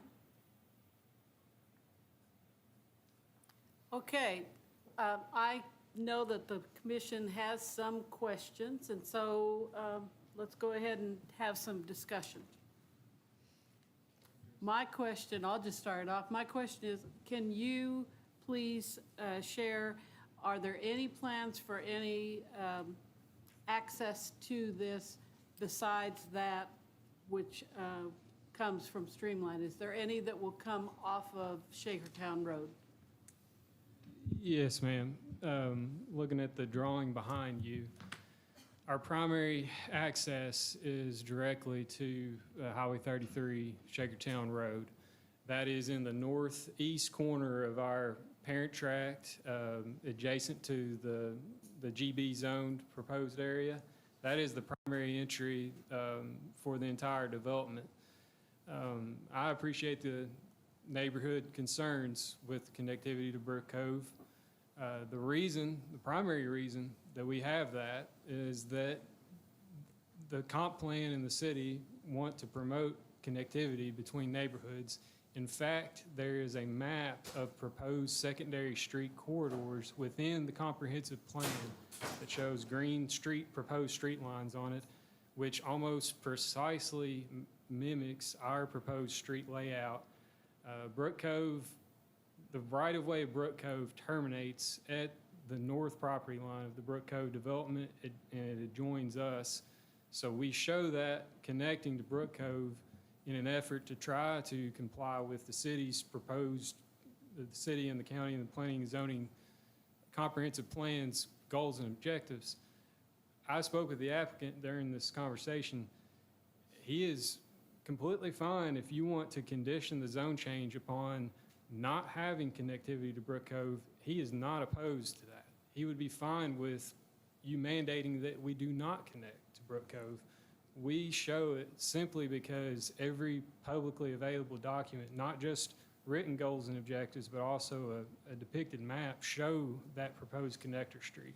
But that would be a secondary entry to the development at best. Our primary entrance is located there in the northeast corner, and that was chosen because it has the best attributes for an entrance location. I've spoken with KYTC preliminarily. We meet site distance requirements at that location. There will be a study to determine appropriate turn lanes and what's warranted, but that's a next step. This requires significant investment by the developer. The first step is to see if we can get a recommendation for a zone change. If we get that, then we're moving on to the next phase, which is the more robust design. Many of these concerns will be addressed with a full-blown civil design. The flooding concerns, I appreciate those as well. Frankly, Streamland is a good example of a large neighborhood that's built with zero concern for stormwater mitigation. It's probably why you have stormwater regulations now in the city. We will be held to these regulations while Streamland was not, because it was developed prior to the advent of your regulations. We can't solve all of Streamland's problems because Spears Creek runs right through it. You all had an exhibit up there that showed the lot layout of Streamland. I'd say that there's 60 lots that are entirely in the floodplain. We can't fix that. But we will do things that will likely mitigate some of the problems, especially for more minor storms. You know, a 100-year event is what is depicted on the floodplain map. You know, and so that blue area is what FEMA thinks roughly will be flooded in a 100-year storm event that has a 1% chance of happening in any year. You could have it 2 years in a row, it's a 1% chance. We're going to comply with all the stormwater regs, but we haven't fleshed out a full plan yet because it wouldn't be, you know, I wouldn't be doing right by my client to say, let's go ahead and do full construction plans before we come here for the first step. We identified in one of our exhibits proposed stormwater detention areas. That one. So those red hatched areas, there's one in the southwest corner. There's one that basically encompasses the floodplain adjacent to Spears Creek along Shakertown Road. And then there's another one in the north central area of the property. And those areas would all be where we would most likely have stormwater detention ponds that would retain, like was discussed in the previous agenda item. When we're done, we're not putting any more water on anyone else than what's there today. We have to do that because that's your all's rules that are already in place to protect the public. But in doing that, I can see how some of these houses on the west side of our property that are on the east end of Streamland, I can see how they would have some runoff during a storm. There's water that sheet flows across this farm now and ends up in their backyard. We're proposing streets that are going to have curb and gutter and storm sewer.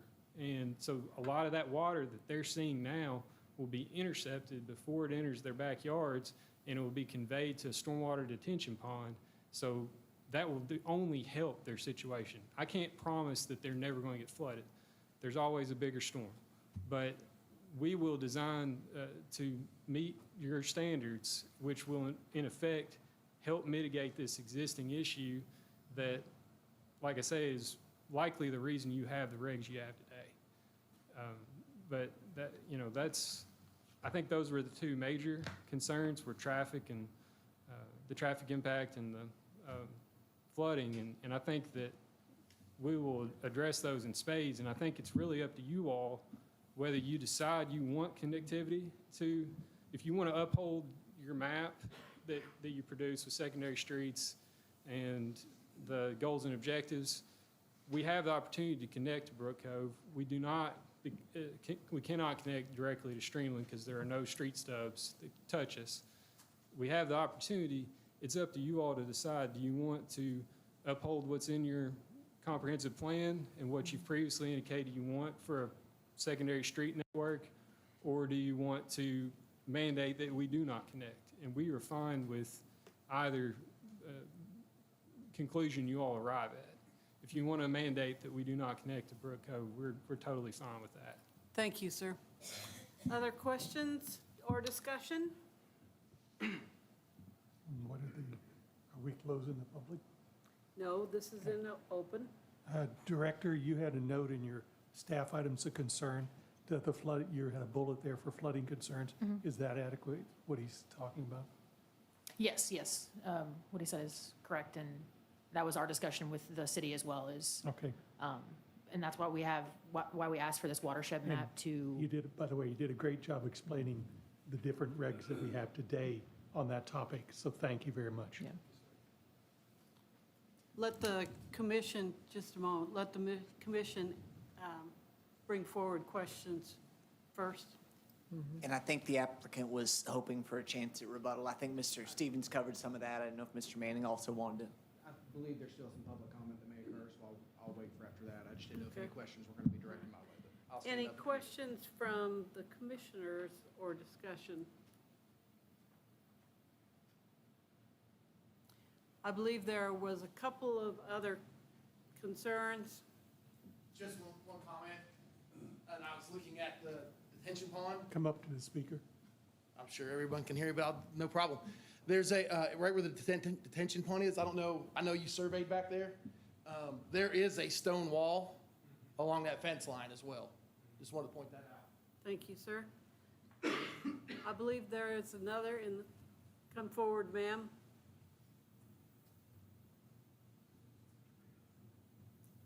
State your name and address. Glenda Obermeyer, 113 Brook Cove, and I had a couple concerns here. Not everyone on Brook Cove was notified. There were 2 people, that was it, as far as I know, and all the people in Streamland weren't notified as well. We do currently have walking paths along 2168. I've never seen anyone on them, so I don't see the reason for any more. And the other one is they keep saying affordable housing. Okay, what are the starting prices to these homes? And how big are the lots going to be? So that's just my concerns. Thank you. Thank you, ma'am. I believe you wanted to do a rebuttal.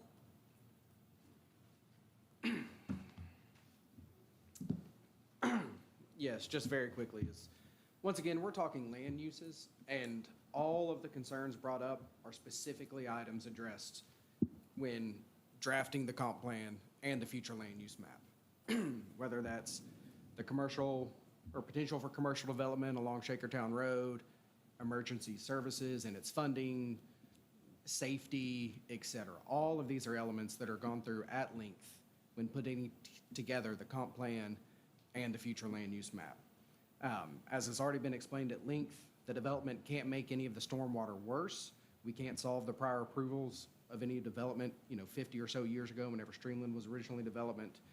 As to connecting to Brook Cove, again, this is all at the direction of the comp plan. It specifically has an exhibit. It's actually Exhibit B in my justifications, showing the proposed collector streets which come off Brook Cove and almost identically match our development here. But once again, we still have the main entrance to come off Shakertown.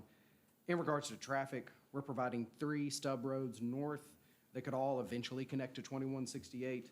Again, that's why you have the comp plan, the future land use map. The eventual goal is further connectivity.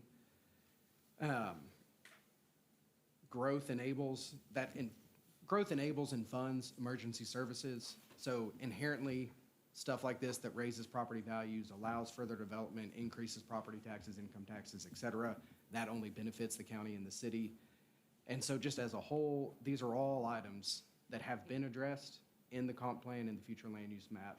They are gone over repeatedly. A lot of those are public hearings. Public is allowed to come, have their input on the future land use map, on provisions of the comp plan, et cetera. And the result of that, years and years of work, is this future land use map which we match. So that's all I wanted to say. Thank you, sir. Justin, did you have copies of those justifications? Were those distributed? I sent them in. Okay. Thank you. I don't think there's anything in our comp plan that tells us we have to tear down the walls to connect the road. I'm not familiar enough with that question to answer it. Not I in the- think, but I think, I mean, I understand what you're saying. I think he does state correctly that the comp plan does emphasize connectivity. It does. Yes, that's how. But you have to jump a fence though to get to the connectivity there. So, It doesn't, to your direct question, no, it does not state that. Right. but to jump it, that's his own assumptions. I also think Brook Cove is a little bit different situation because it's not connecting to an entire subdivision. It's a single short road. There's no, if you were creating a larger community, kind of connecting Streamland or something with this, that would make more sense. But to connect to a road with 20 houses on it, people said, and it is tiny. And, that doesn't make sense to me. All right, any further discussion by the commissioners? Was the question answered about the property values, the amounts of the homes claimed? No, ma'am.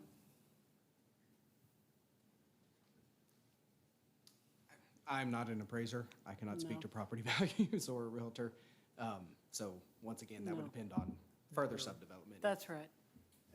Has the, I guess, site plan been developed enough to know, like, how many residential lots you're talking about and the size of those lots? And the maybe approximate square footage of some of the homes? I don't know any final numbers. I would also say that how the process, as you're aware, works is also with further stormwater analysis, all of that. That dictates a lot of that. I mean, I've seen developments elsewhere that start out with an X number of lots, and then after you do your stormwater analysis, et cetera, you have to take some off because you have to put in more detention, or you have to put in, further gutters, et cetera. Right. Well, and you'll be back to this committee again to be able to do that. With your We'll site see it plan. again.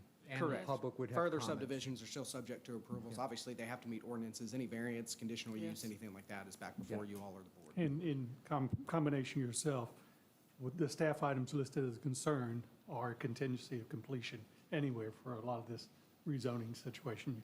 And one of them is a traffic study. Yes. Correct. So it'll happen in your projections. You've got to go through that. That is an Correct. effort that And I works. believe in the- It's important to know that we're good to this point. Correct. And I So believe we- in the proposed motion, that was one of the contingencies listed on Hannah's. I prepared my own findings and proposal, but I think a larger mirror The goes. That I do not know. As far as what would fit within the ordinances, I don't think it would be 100. But no, I don't know a final number. I don't know if you have more info.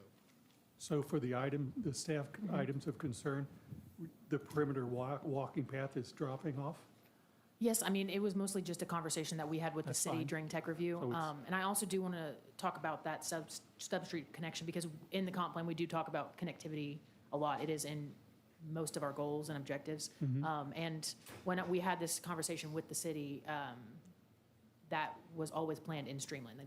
That's why that stub street was on Brook Cove. Exactly, that's So right. it was planned, It'll be discussed at a different level than here. yes, yeah. It's planned by who, the city? When Streamland was developed, that plan was in place to stub all the streets to the north to eventually connect to that north bypass. Kind of exactly why there are stub streets to the north too, in this new development.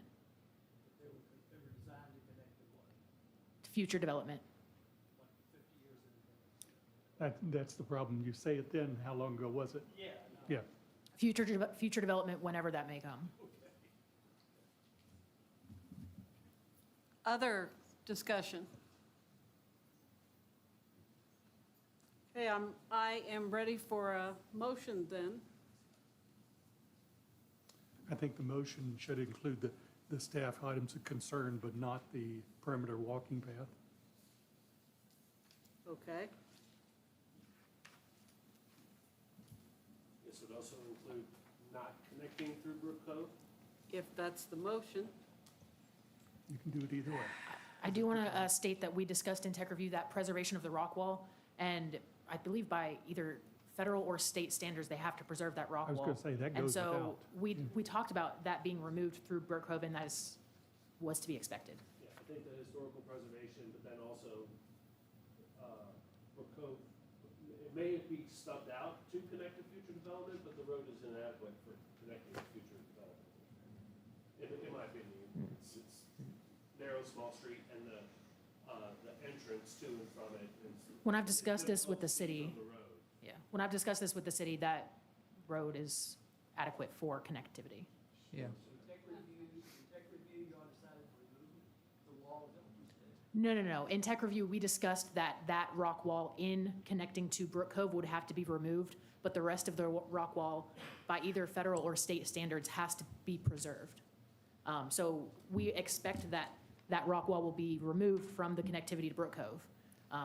But we are okay with that because they will preserve as much rock wall as possible.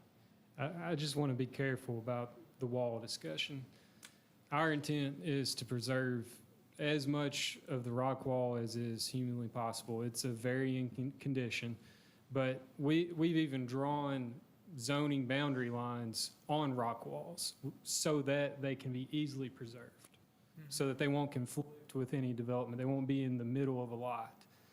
I'm not going to say there won't be one stone left unturned out there, but that is our goal, is to preserve it. But I want to be clear, it would be news to me if there is a state or federal law that mandates that you cannot touch a rock wall.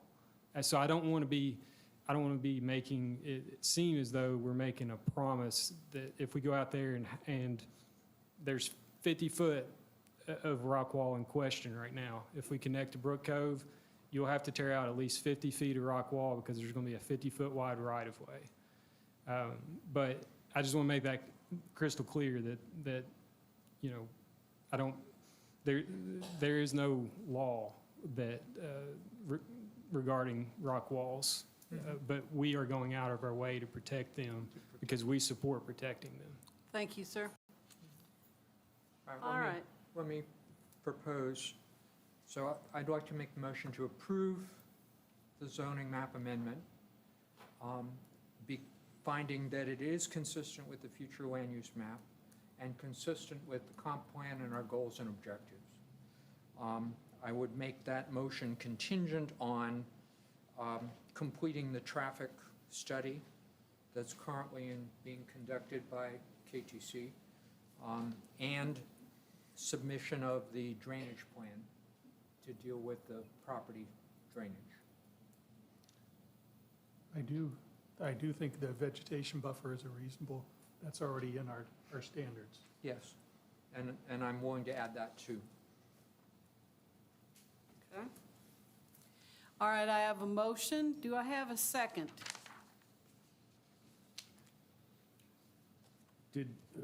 In the motion, would we include not through traffic through Brook Cove? He did not. I did not, and that's, I think, a conversation point amongst us. The comp plan specifically talks about connectivity, and we spent a lot of time in our development of the comp plan to talk about how we don't want isolated neighborhoods, we want to be able to connect neighborhoods. If we choose as a group to say we want this one to be isolated, I'm okay with that, but it's not consistent with what we talked about in the comp plan. And I think also, if I may, in the comp plan, we talked about emergency vehicles, school buses, proper ingress and egress of like exits. So I think that's also the discussion we had in tech review of connectivity and why it's important. Yeah. Okay. All right, I have a motion. Do I have a second? Yeah, I'll second the motion so we can have a discussion. Thank you. Let's have discussion. Commissioner Nolet, you mentioned a drainage plan. Did you envision that being at the site plan or subdivision plat phase, or something that we would have earlier than that in the process? I think it's acceptable to be at the subdivision plat phase. Okay. Is that right, Hannah? Yes. Yes. Okay. Discussion. I agree with the comp plan in general, but I think that like any plan rules, there's going to be exceptions that occur. And this is one of those exceptions. I don't think we ever envisioned tearing down a rock wall to connect to 10 houses. You know, I just don't think we envisioned that. So I think that needs to be part of the motion, even though it's not. I mean, of anything we approve, I think we need to exclude. Sorry, could you speak into the microphone? We can't hear you on the video. I'm so sorry. I think we need to make sure that we consider, I mean, I agree with the comp plan that says that we need to connect to other parts of developments or whatever. But I think this is one of those unique circumstances where, because of the wall and because we're only connecting to a few homes, it's not like it's a big development somewhere. I think this is one of those exceptions that should be made. And- Thank you. Other discussion? Yeah, the preservation of the wall is a character that's good, very good to have. Other comments? Your Other director made a discussion? point that we've got this traffic study as a condition, and that condition would include following all of the KYTC study's recommendations, if that's agreeable to the applicant. I think they're probably required to, but, yeah. And also, if I may state, so the rock wall conversation that we had, Joni House, our historic preservation coordinator, is the one who discussed that with us and told us about that as a state regulation. So we don't know if it's this specific rock wall, but there are rock walls that are state specifically on Highway 33 that are protected by the state. Again, I don't know if this is one of those particular ones, but it is a state regulation that mandates that. So just wanted to clarify that. Thank you. I have a question. Yes, sir. I've done work on this street, Brook Cove. I know a lot of these people. It is very narrow. I park my vehicle on the street, and it's almost impossible to pass. I can't imagine extending it on. And not only that, I think if anything, you close the entrance to 33 to Brook Cove and let them go out the other way. You know what I'm saying? I think this little area, it should be protected by the wall. Not only that, you're gonna create more traffic coming out to 33 in a blind spot to start with. Yeah, Your other exits to 2168 should be your only entrance. That's just my opinion. Thank you. So I need a little help with how we go about this now.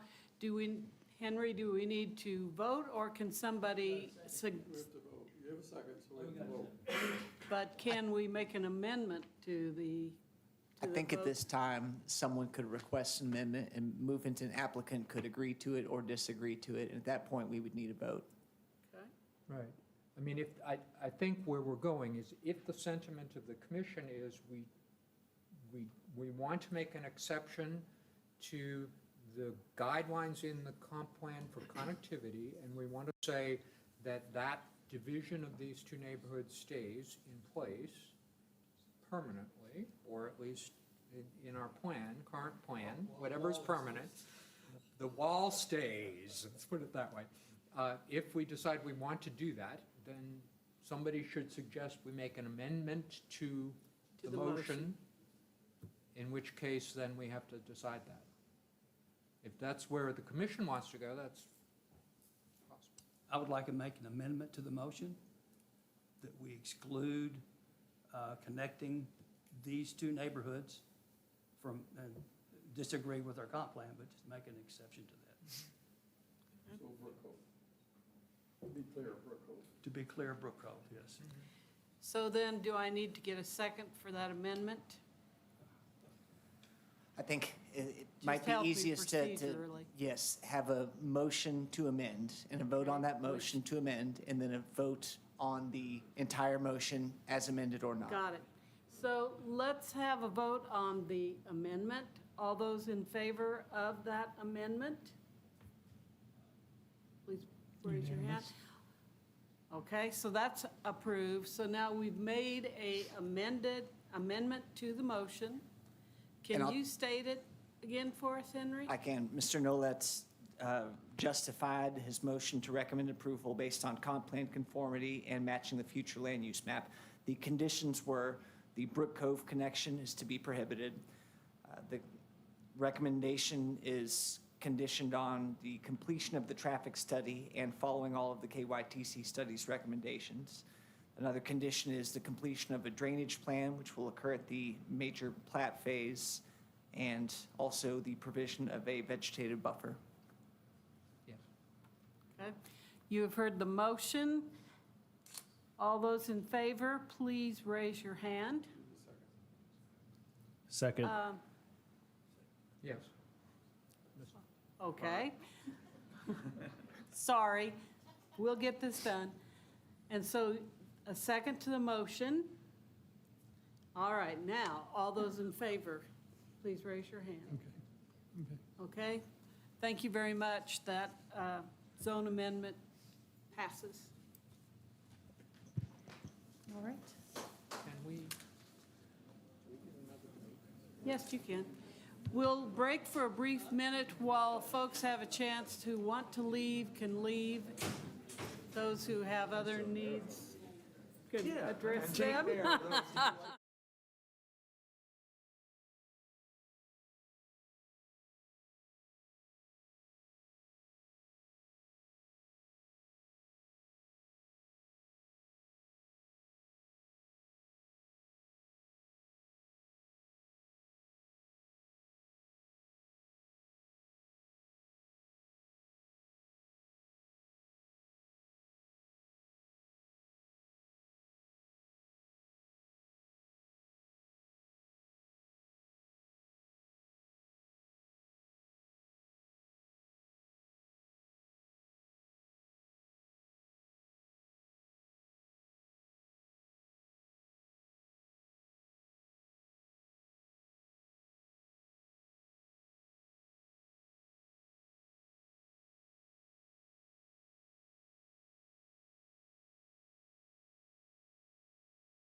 public hearing. The next item is item number 5. Okay, thank you. Hannah? Yes. All right. So item number 5 and number 6, we are going to continue to table until next month. We have a meeting scheduled with the advisory committee and the magistrates for the fiscal court. So we are going to meet with them to discuss the major minor definition that is within the subdivision regulations. And so that discussion came from our work with them previously. So we will discuss those items, number 5 and 6, next month. in I'd like to more make a detail. motion to that effect with your comments included on there, so we do need to vote on it. Yes, yeah. And I'll second that. All those in favor? Okay, it's tabled until the next time. We're ready to go out of public hearings. I need a motion for us to go out of public hearing. I'll second that motion. Thank you. Everybody in favor? Aye. Okay, now we're going to move on to subdivision approvals. And item number 1, Hannah. All right, JMX LLC has applied for the subdivision of a 5.507 acre parcel of land into 7 tracts known as 101 Colonial Way in Danville, Kentucky. The property is split zoned single-family residential and multifamily residential. And there is the plat in front of you. There is the vicinity map and the site information. And this is the updated change. The covenants and restrictions note that now appears on the plat reads as follows. The lots created by this plat appear to be bound by restrictive deed provisions set forth in Deed Book 505, page number 188, as recorded in the office of the Boyle County Clerk. Potential buyers are advised to consult with counsel about the provisions of Deed Book page 506, or Deed Book 506, page 188, as well as any changes made to the restrictive covenants by Grabrook Meadows LLC. And so this is what we discussed last month. We in Tech Review believe this is sufficient to the changes that we asked for last month. But I had no further concerns on this plat. Okay. So, although this is not a public hearing, we will take comments, and I believe that Ms. Thornberry had some comments that she wanted to make.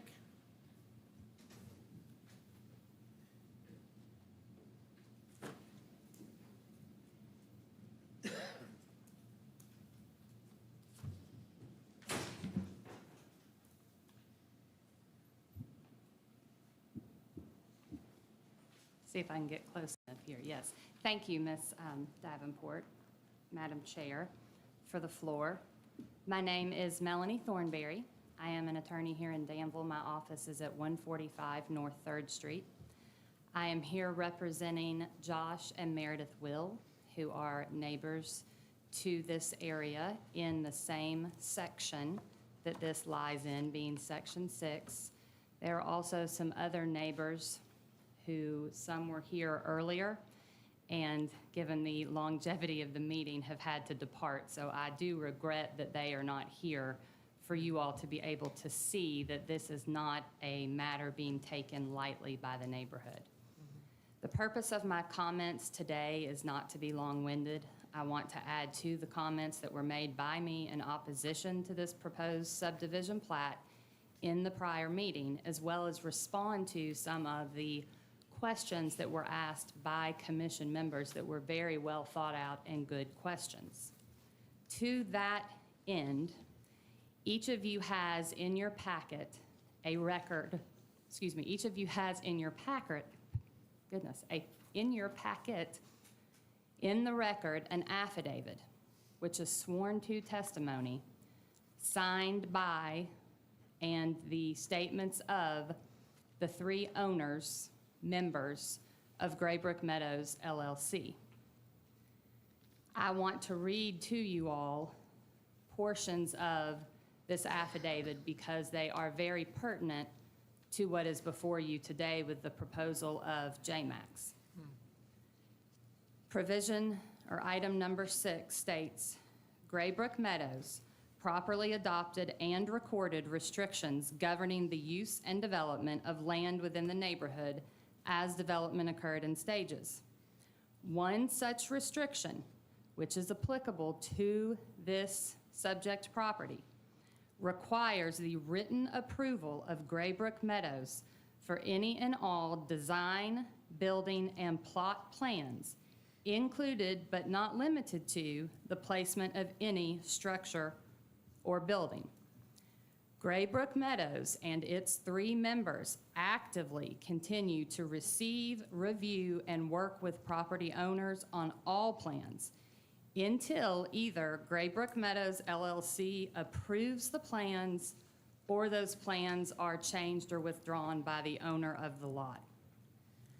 Number 7, Graybrook Meadows is aware of an application currently pending before the Planning and Zoning Commission filed by JMAX LLC by its owner, member Ryan Montgomery, seeking the Commission's approval under its subdivision regulations to divide a single 5.924 acre tract designated as Tract A and deliberately and intentionally created by Graybrook Meadows as one single tract into 7 separate individual tracts.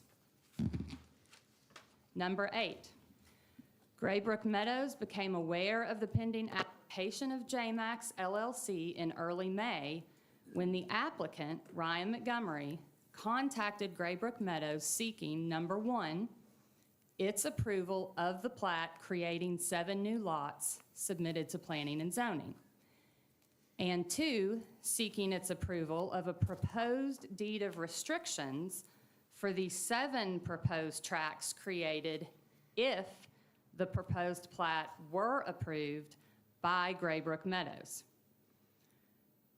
Ryan Montgomery requested that Graybrook Meadows act quickly so that JMAX LLC could move forward ASAP. Dates of meetings were given of May 13th for technical review and May 27th for Planning and Zoning Commission. Number 9, and this is extremely important, Graybrook Meadows has declined and does hereby decline approval of the request of JMAX LLC for its proposed division of Tract A into 7 separate lots. Excuse me. In its review of the request, Graybrook Meadows finds the JMAX proposal violates private restrictions contained in the deed of Graybrook Meadows to Boone David Thanasak, which limited Tract A to, and I quote, not more than 1 residential unit shall be erected on parcel 2. It is described as parcel 2 because in that deed to Mr. Thanasak, which is the deed cited on that note on the plat being recorded in Deed Book 506, page 188, there were 2 parcels conveyed.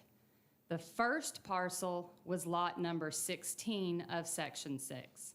The second parcel is all of Tract A, consisting of 5.294 acres. Number 10, further, in the deed to Thanasak, Graybrook Meadows, in addition to the other restrictions placed specifically on Tract A, retained the right to amend the private restrictions contained in that deed without the concurrence of the owner. Graybrook Meadows LLC has declined to amend, alter, or otherwise change the private restrictions contained in the deed to Boone David Thanasak in such a way to permit JMAX LLC to further divide Tract A. Number 11, although not necessary, Graybrook Meadows LLC affirms the existing private restrictions contained in the deed of Graybrook Meadows to Boone David Thanasack in their entirety. Graybrook Meadows declines to approve the request of JMax LLC for the further division of Tract A into smaller lots. Graybrook Meadows opposes JMax LLC's pending application with the Planning and Zoning Commission because the private restrictions imposed on it as the developer are controlling and cannot be subplanted by planning and zoning.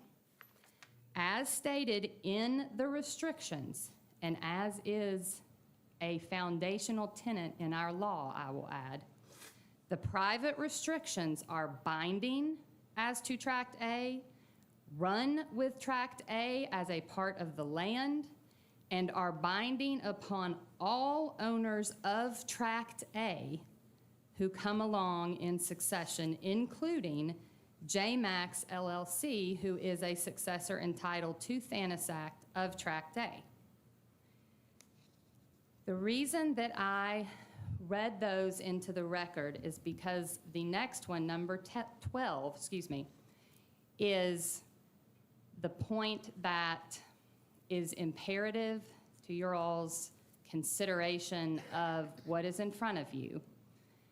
And it took a great deal of study on my part to understand this big picture. But an approval by the commission of the proposed subdivision of Tract A will trigger an immediate violation of the restrictions that are upon Tract A because the property lies within a residential zone under your zoning ordinances. Under your zoning ordinances, Article 5, I believe it is, that specifically addresses what uses of a property are allowable by right, not by petition, not by conditional use, but by right, is that if a person owns a lot or a tract of land in a residential zone, they can, by right, place one single-family residential structure on that tract. Therefore, the simple act of approving the subdivision of what is one tract of land, which is restricted to having only one residential unit on it, will trigger a violation of your own zoning ordinances. It will create 7 individual lots, each of which a person buying a lot would have a right under your ordinances to put a single-family residential structure on. This is extremely problematic under your subdivision regulations, which in the general provisions article, being Article 1, under Section 1.4, it outlines the purpose of the subdivision regulations of Boyle County. One of those purposes, subparagraph G, is to comply with the zoning ordinances of Boyle County and the cities of Danville, Junction City, and Perryville in order to promote the public health, safety, and general welfare of the citizens of the applicable jurisdictions. Once you all approve a plat of subdivision, it is taken to the Boyle County Clerk's office, it is recorded in the public record, and the public can rely on what is indicated on that plat. If this subdivision proposal is approved by you, it will immediately indicate to the public that there are 7 separate lots, each of which a unit can be placed on, and that is not the case and will not be the case according to Graybrook Meadows LLC's affidavit and the retention of the property right by the developer to approve all uses. Put another quarter in. All uses of the property.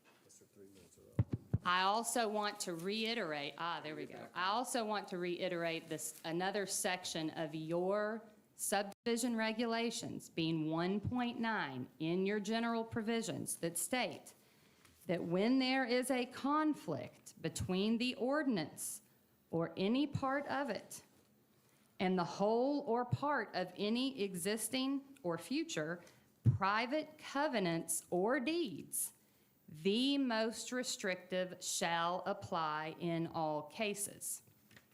That statement is in keeping with Kentucky statute, chapter 100, 3291, that states, whenever any other restrictions or covenants impose a higher standard than permitted by this chapter, then such other restriction or covenant shall govern.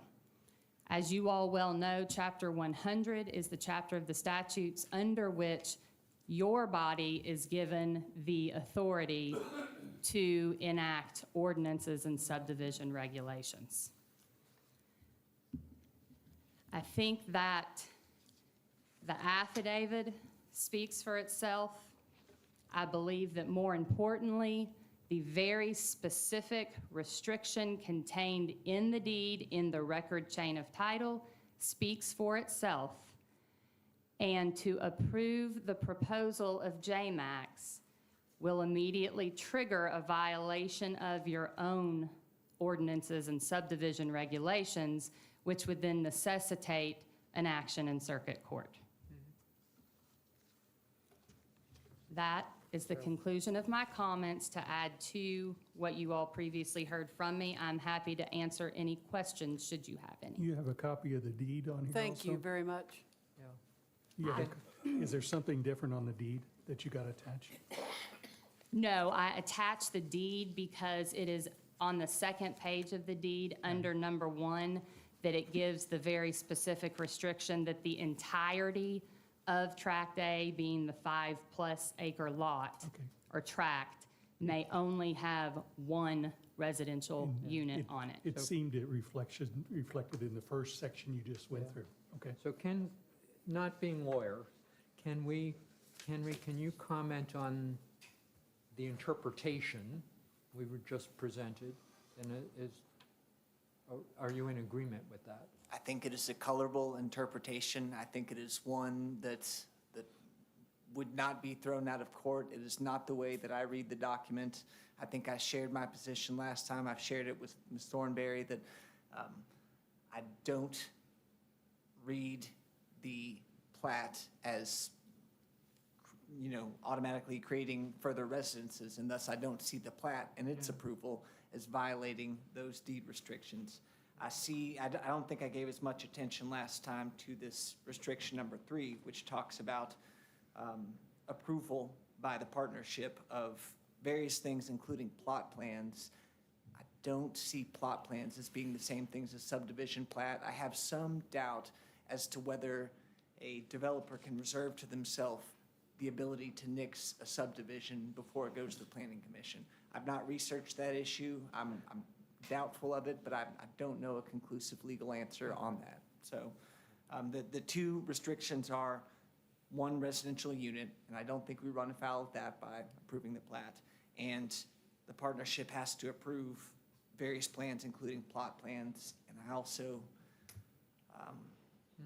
don't see that as being violated by this. Understand. Though I think from our last conversation, the discussion was very much that, and I think Commissioner Farr raised it, that if we approve the plats, we're kind of saying, yes, you can build here. And if we put that restriction on the plat, then we're saying, yes, but. Which doesn't. That's correct. to me, I'm not sure I want to go down that road. It kind of creates a free-for-all. Whoever can get their house on there first wins, and everybody else is just kind of out of luck, right? Potentially, but, you know, then you have Graybrook LLC who claims to be able to approve anything anyway.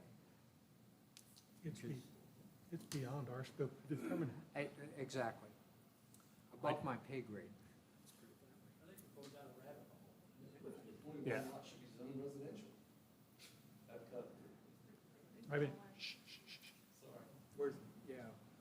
Is there any further research, Henry, you would want to do on your own regarding this issue of, you know, plats?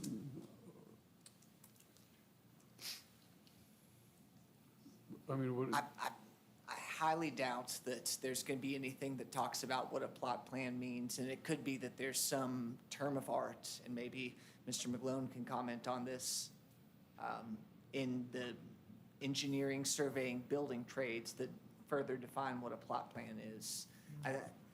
You're asking about legal research, and that's what my mind goes to. As far as what Mr. Nolet is bringing up about common sense-wise, isn't this creating a problem?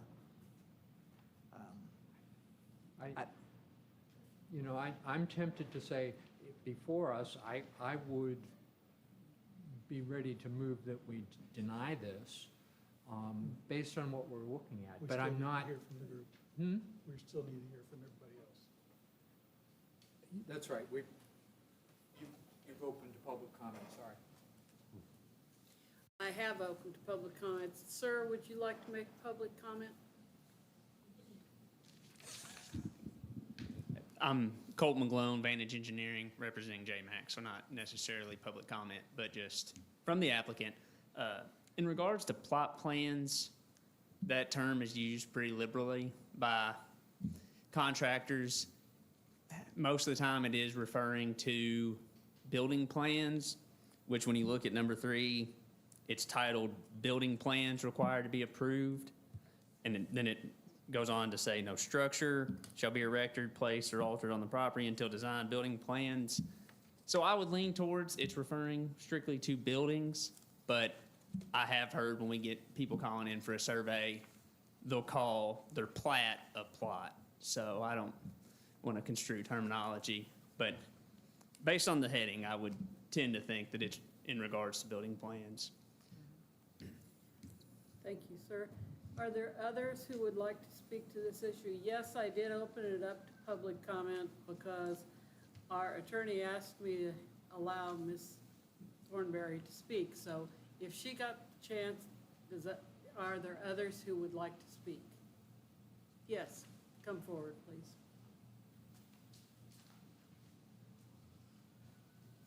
My name is Harry Nickens, and I live at 107 Patrick Henry Court, which is an original part of that whole subdivision that Mr. Gregory developed years ago. And Ms. Thornsberry, twice I've heard her before you, has done an excellent job. I have a basic question, though. Under deed of restrictions for Williamsburg Green, which is where Rolling Meadows is located, which is where Colonial Way, which is where the parcel in question is located. This is noted as common green in the historical documents. And per the developer, Still Gregory, the parcel designated on the plat of Williamsburg Green, recorded so-and-so as the common green, shall be owned as tenants in common with the owners of the lots in Williamsburg Green, and shall be for their exclusive use and enjoyment as a lawn or green space. That's why it's called common green. It was common property for the subdivision. The owners of Williamsburg Green shall be responsible for maintaining, et cetera, et cetera. The lot owners shall be empowered. Now, these are the residents in the subdivision. The lot owner shall be empowered to establish regulations governing the use and maintenance of the common green. Any regulation established for said purposes shall be deemed duly adopted by a majority vote of all the owners on the basis of one vote per lot. So my question is, when did the owners vote to remove common green, a green space, a park space, a water hole space, there's a sinkhole in the middle of it, a flooding situation that goes up within 4 feet of the neighbor's property, even though it's on a major slope? When did the owners, on a basis of one vote per person, elect to dispose of this property for any use?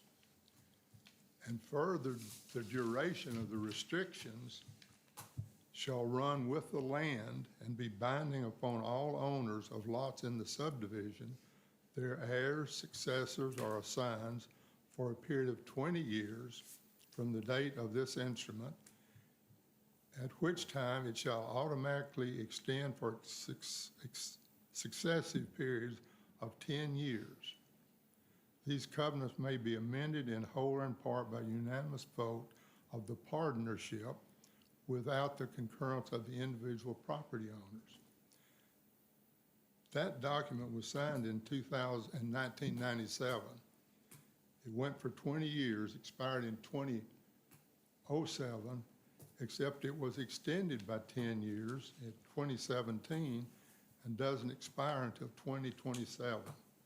So how do we sell a piece of property that is common green, owned under the partnership through 27 in May, or actually, I guess the petitioner asked for this in January of this year? So how do we dispose of property that's still to be covered through 2027, maintained by all the property owners in that subdivision? Thank you. Thank you. Madam Chairman, I just want to make one correction for purposes of the record. That is that the deed to Mr. Thanasak, which is where the restrictions applicable to the 5+ acre tract arise, that deed is dated November 17th of 2014. It also has that duration of restriction statement as number 15. And so for 20 years from the date of that deed in 2014, these restrictions apply, and then they renew for successive 10-year periods. Mr. Nickens is referring to a document that is a part of a different section of the overall neighborhood. I just didn't want that incorrect in the record. Thank you. Thanks.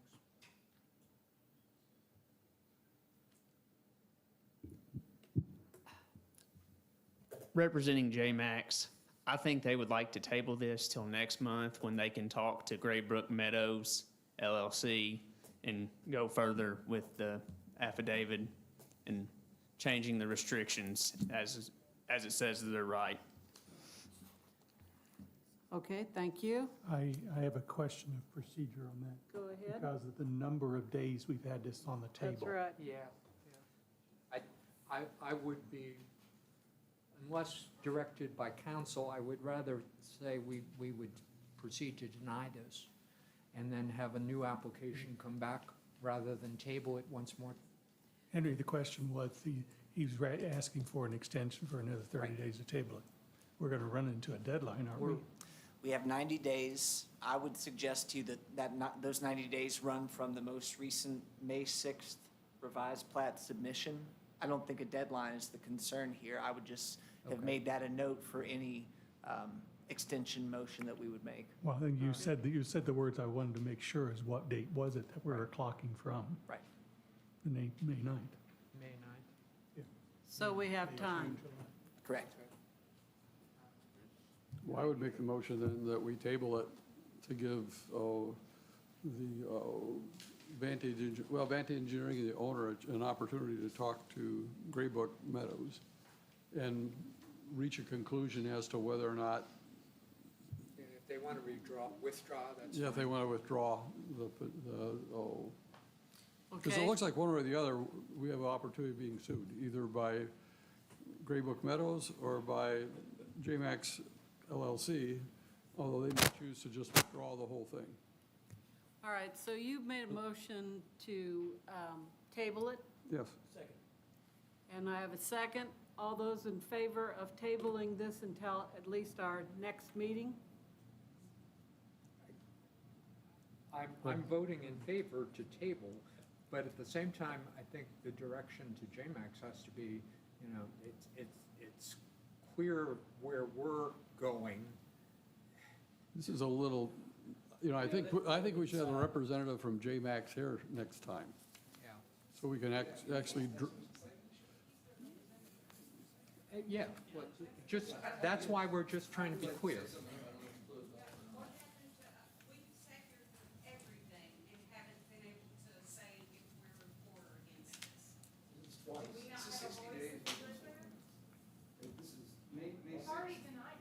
May 6th is the second time we've sat now in these meetings as the general public, spent time and money. And you guys are supposed to be protecting that from happening. And right now, you're prolonging that and making us come now for a third month when Mr. Montgomery has shown up 0 times. We've taken our time, money spent out of it, and our constituents. It feels like it's being redundant at this point in time to extend for what purposes I don't understand. When we have a note from Gracie that is adamant, not denying it, to go back to it. So we're tabling it and then forcing us to come back again, a group of community, we got 25 people here today that had to leave, and you're gonna force us to do this again for a third time. First of all, I did ask if anyone else wanted to speak. You asked one time. He got up and spoke, and you never asked again. I did ask if anybody else wanted to speak. Please, please. I think we've been very open to folks speaking, and I'm sorry if you felt that you were overlooked in providing your comments. The gentleman wants to withdraw or table for another month. I think that since he is representing the applicant, he has the ability to ask for a tabling of it. But if the commission wishes instead to take another motion, that's fine. I would like to come up and talk. I've sat here since 9 o'clock, waiting to talk. You asked one time, he got up and spoke, and you never asked if anybody else wanted to speak again. Ma'am, this is a subdivision approval, and if you want to come up and speak, then come on up.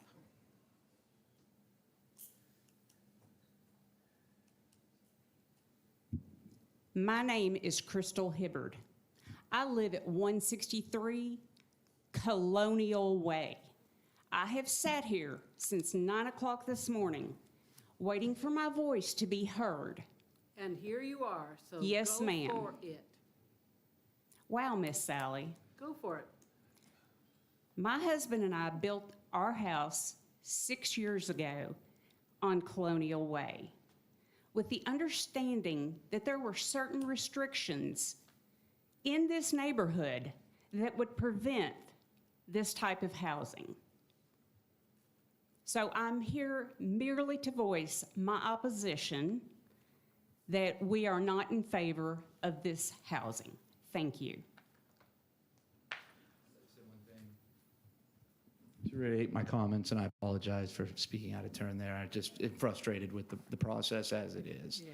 And I want to thank you guys first off. It's been a long meeting. Yeah. And it's easy for tempers to flare. Thank you. Thank you for understanding that. And I think just to reiterate too, common sense.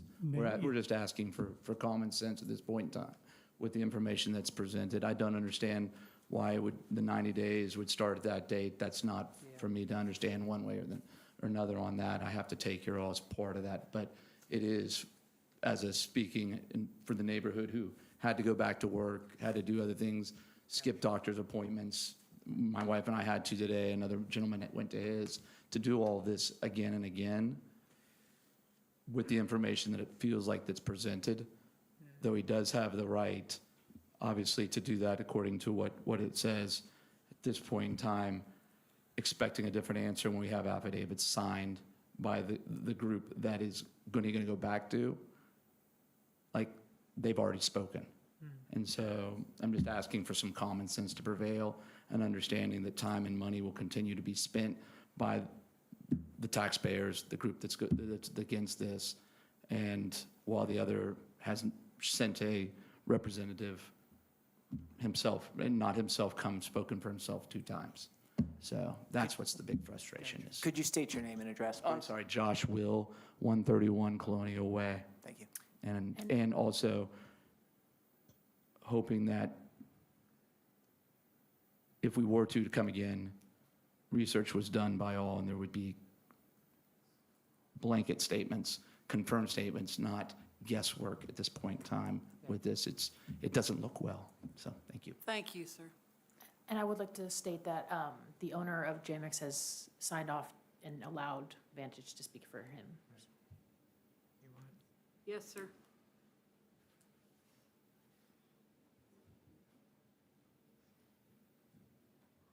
I'm Richard Sanders. I live at 213 Manor Hill. The property backs up to the property adjacent to Les Lettons.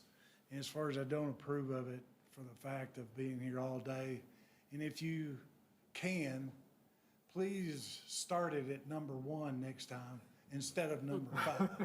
Thank you. Yeah, understand. And Thank you, sir. we're sorry for we're equally aware of the day.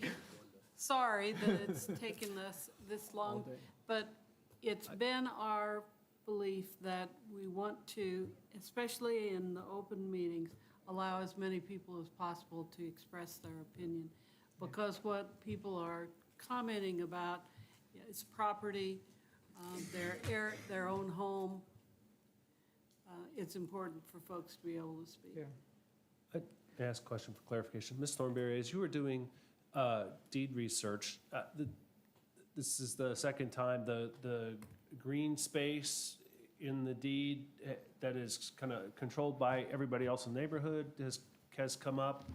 Have you seen that in your deed research? I have, and I've actually worked on it as an attorney in my capacity back in 2014 when this property was sold to Mr. Thanasak. When Steele Gregory, who was one of the 2 partners of Graybrook Meadows as it began originally, his 3 children are now the owners of Graybrook Meadows LLC, and it is from they that you have the affidavit. The original plat for Section 6, which is the subject section, excuse me, I've got 3 plats here, does show that lying between, sorry guys, I have a hard time with this little print, Lot 18 down to Lot 17. And I am on plat file. It's attached to my letter that I submitted to you all for the April meeting. Is the original plat for Section 6 of Williamsburg. You can find the letter that's on my office letterhead with the date of April, I believe it was the 20th or the 21st. You will find the original subdivision plat there. It does show common green area number 1 here.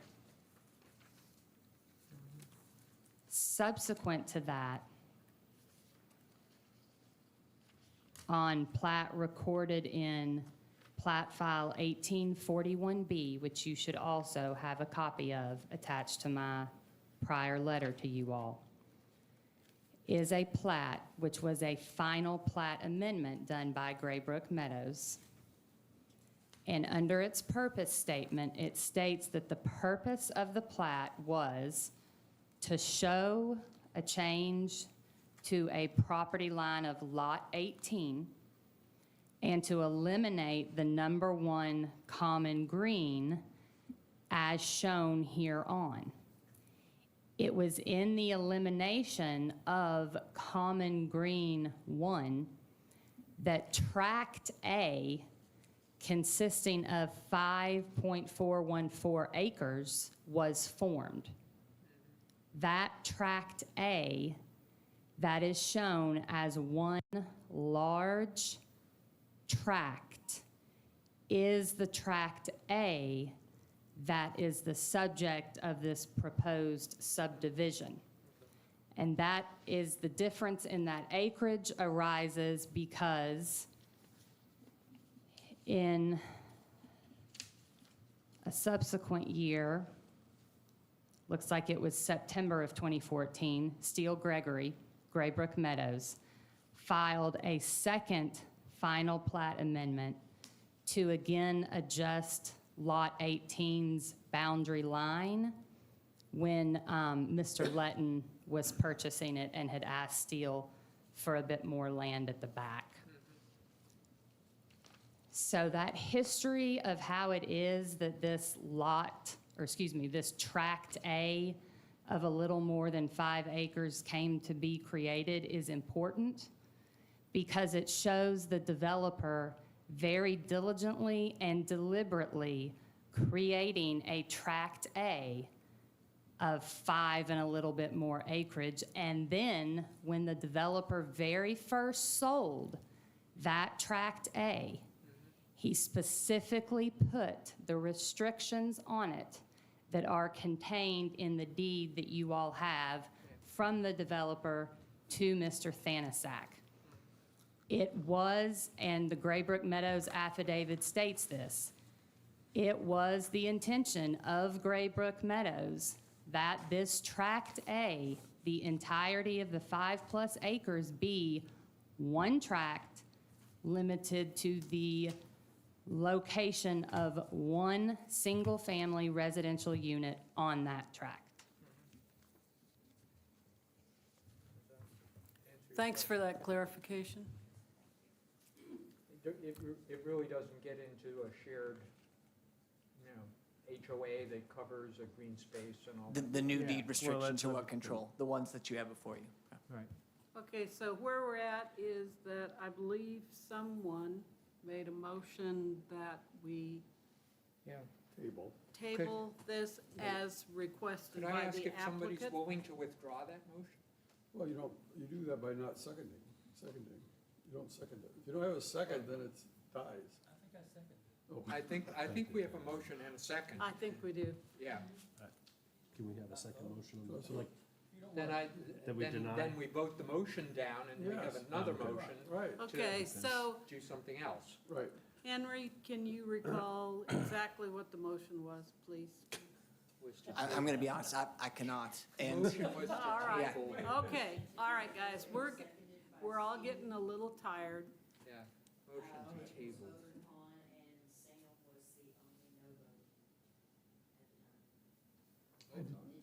We didn't? I did not No. agree with. No. No, I don't I am a believe no we vote. voted We on did it. not Sorry. vote on the motion to table. Terry made the motion to table it, and it was seconded by Steve, Yes? and then you did a vote. No, we did not. No, we did not do a vote. Terry may withdraw if he wishes to. Yes. Terry made a motion to withdraw.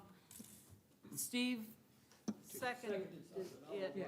and then we began asking some further questions. Yes. So, I think the next step in our procedure is Take to a vote. vote Right. on it, or I guess someone could make an amendment to his. Just as quick to vote on it. But let's vote, Quick all right? vote on it. Let's vote on whether we withdraw it or allow withdrawing it or not. All those in favor of withdrawing, Of tabling. Tabling. excuse me, tabling motion, tabling the application, please raise your hand. Okay, it does not pass. So, So then I'd like to make a motion to disapprove of the proposed subdivision as outlined in the plan. okay, do I have a second for that? Second.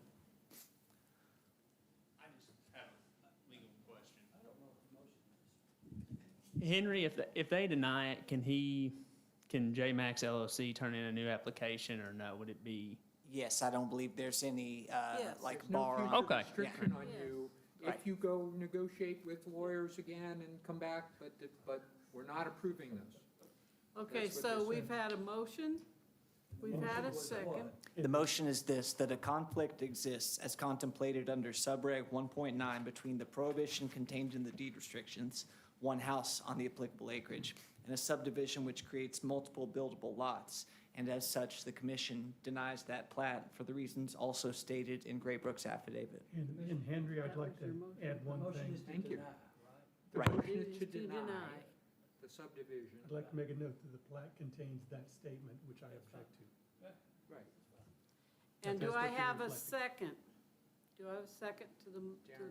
I second it. Darren, thank says you. second. All those in favor of denying the application, please raise your hand. Any not in favor? You don't need unanimous vote. Okay, all right, thank you, it's denied. Reject. Thank you for your time. We have a couple of other items on our agenda, but it won't take us very long.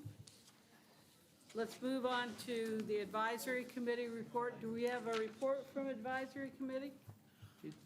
Nothing that, just that we're meeting with the magistrates, and y'all have that in your email. Did we take care of F2? Yes. Yes, we did. Remember, we voted for it when we did the first. Thank you. Yes, yes. It was yesterday. That was a long time ago. Okay, do you have anything, budget committee, Nothing to report on. personnel committee, Nope, other new business, nada. announcements, Let's go. motion to adjourn? Second. Let's get out of here.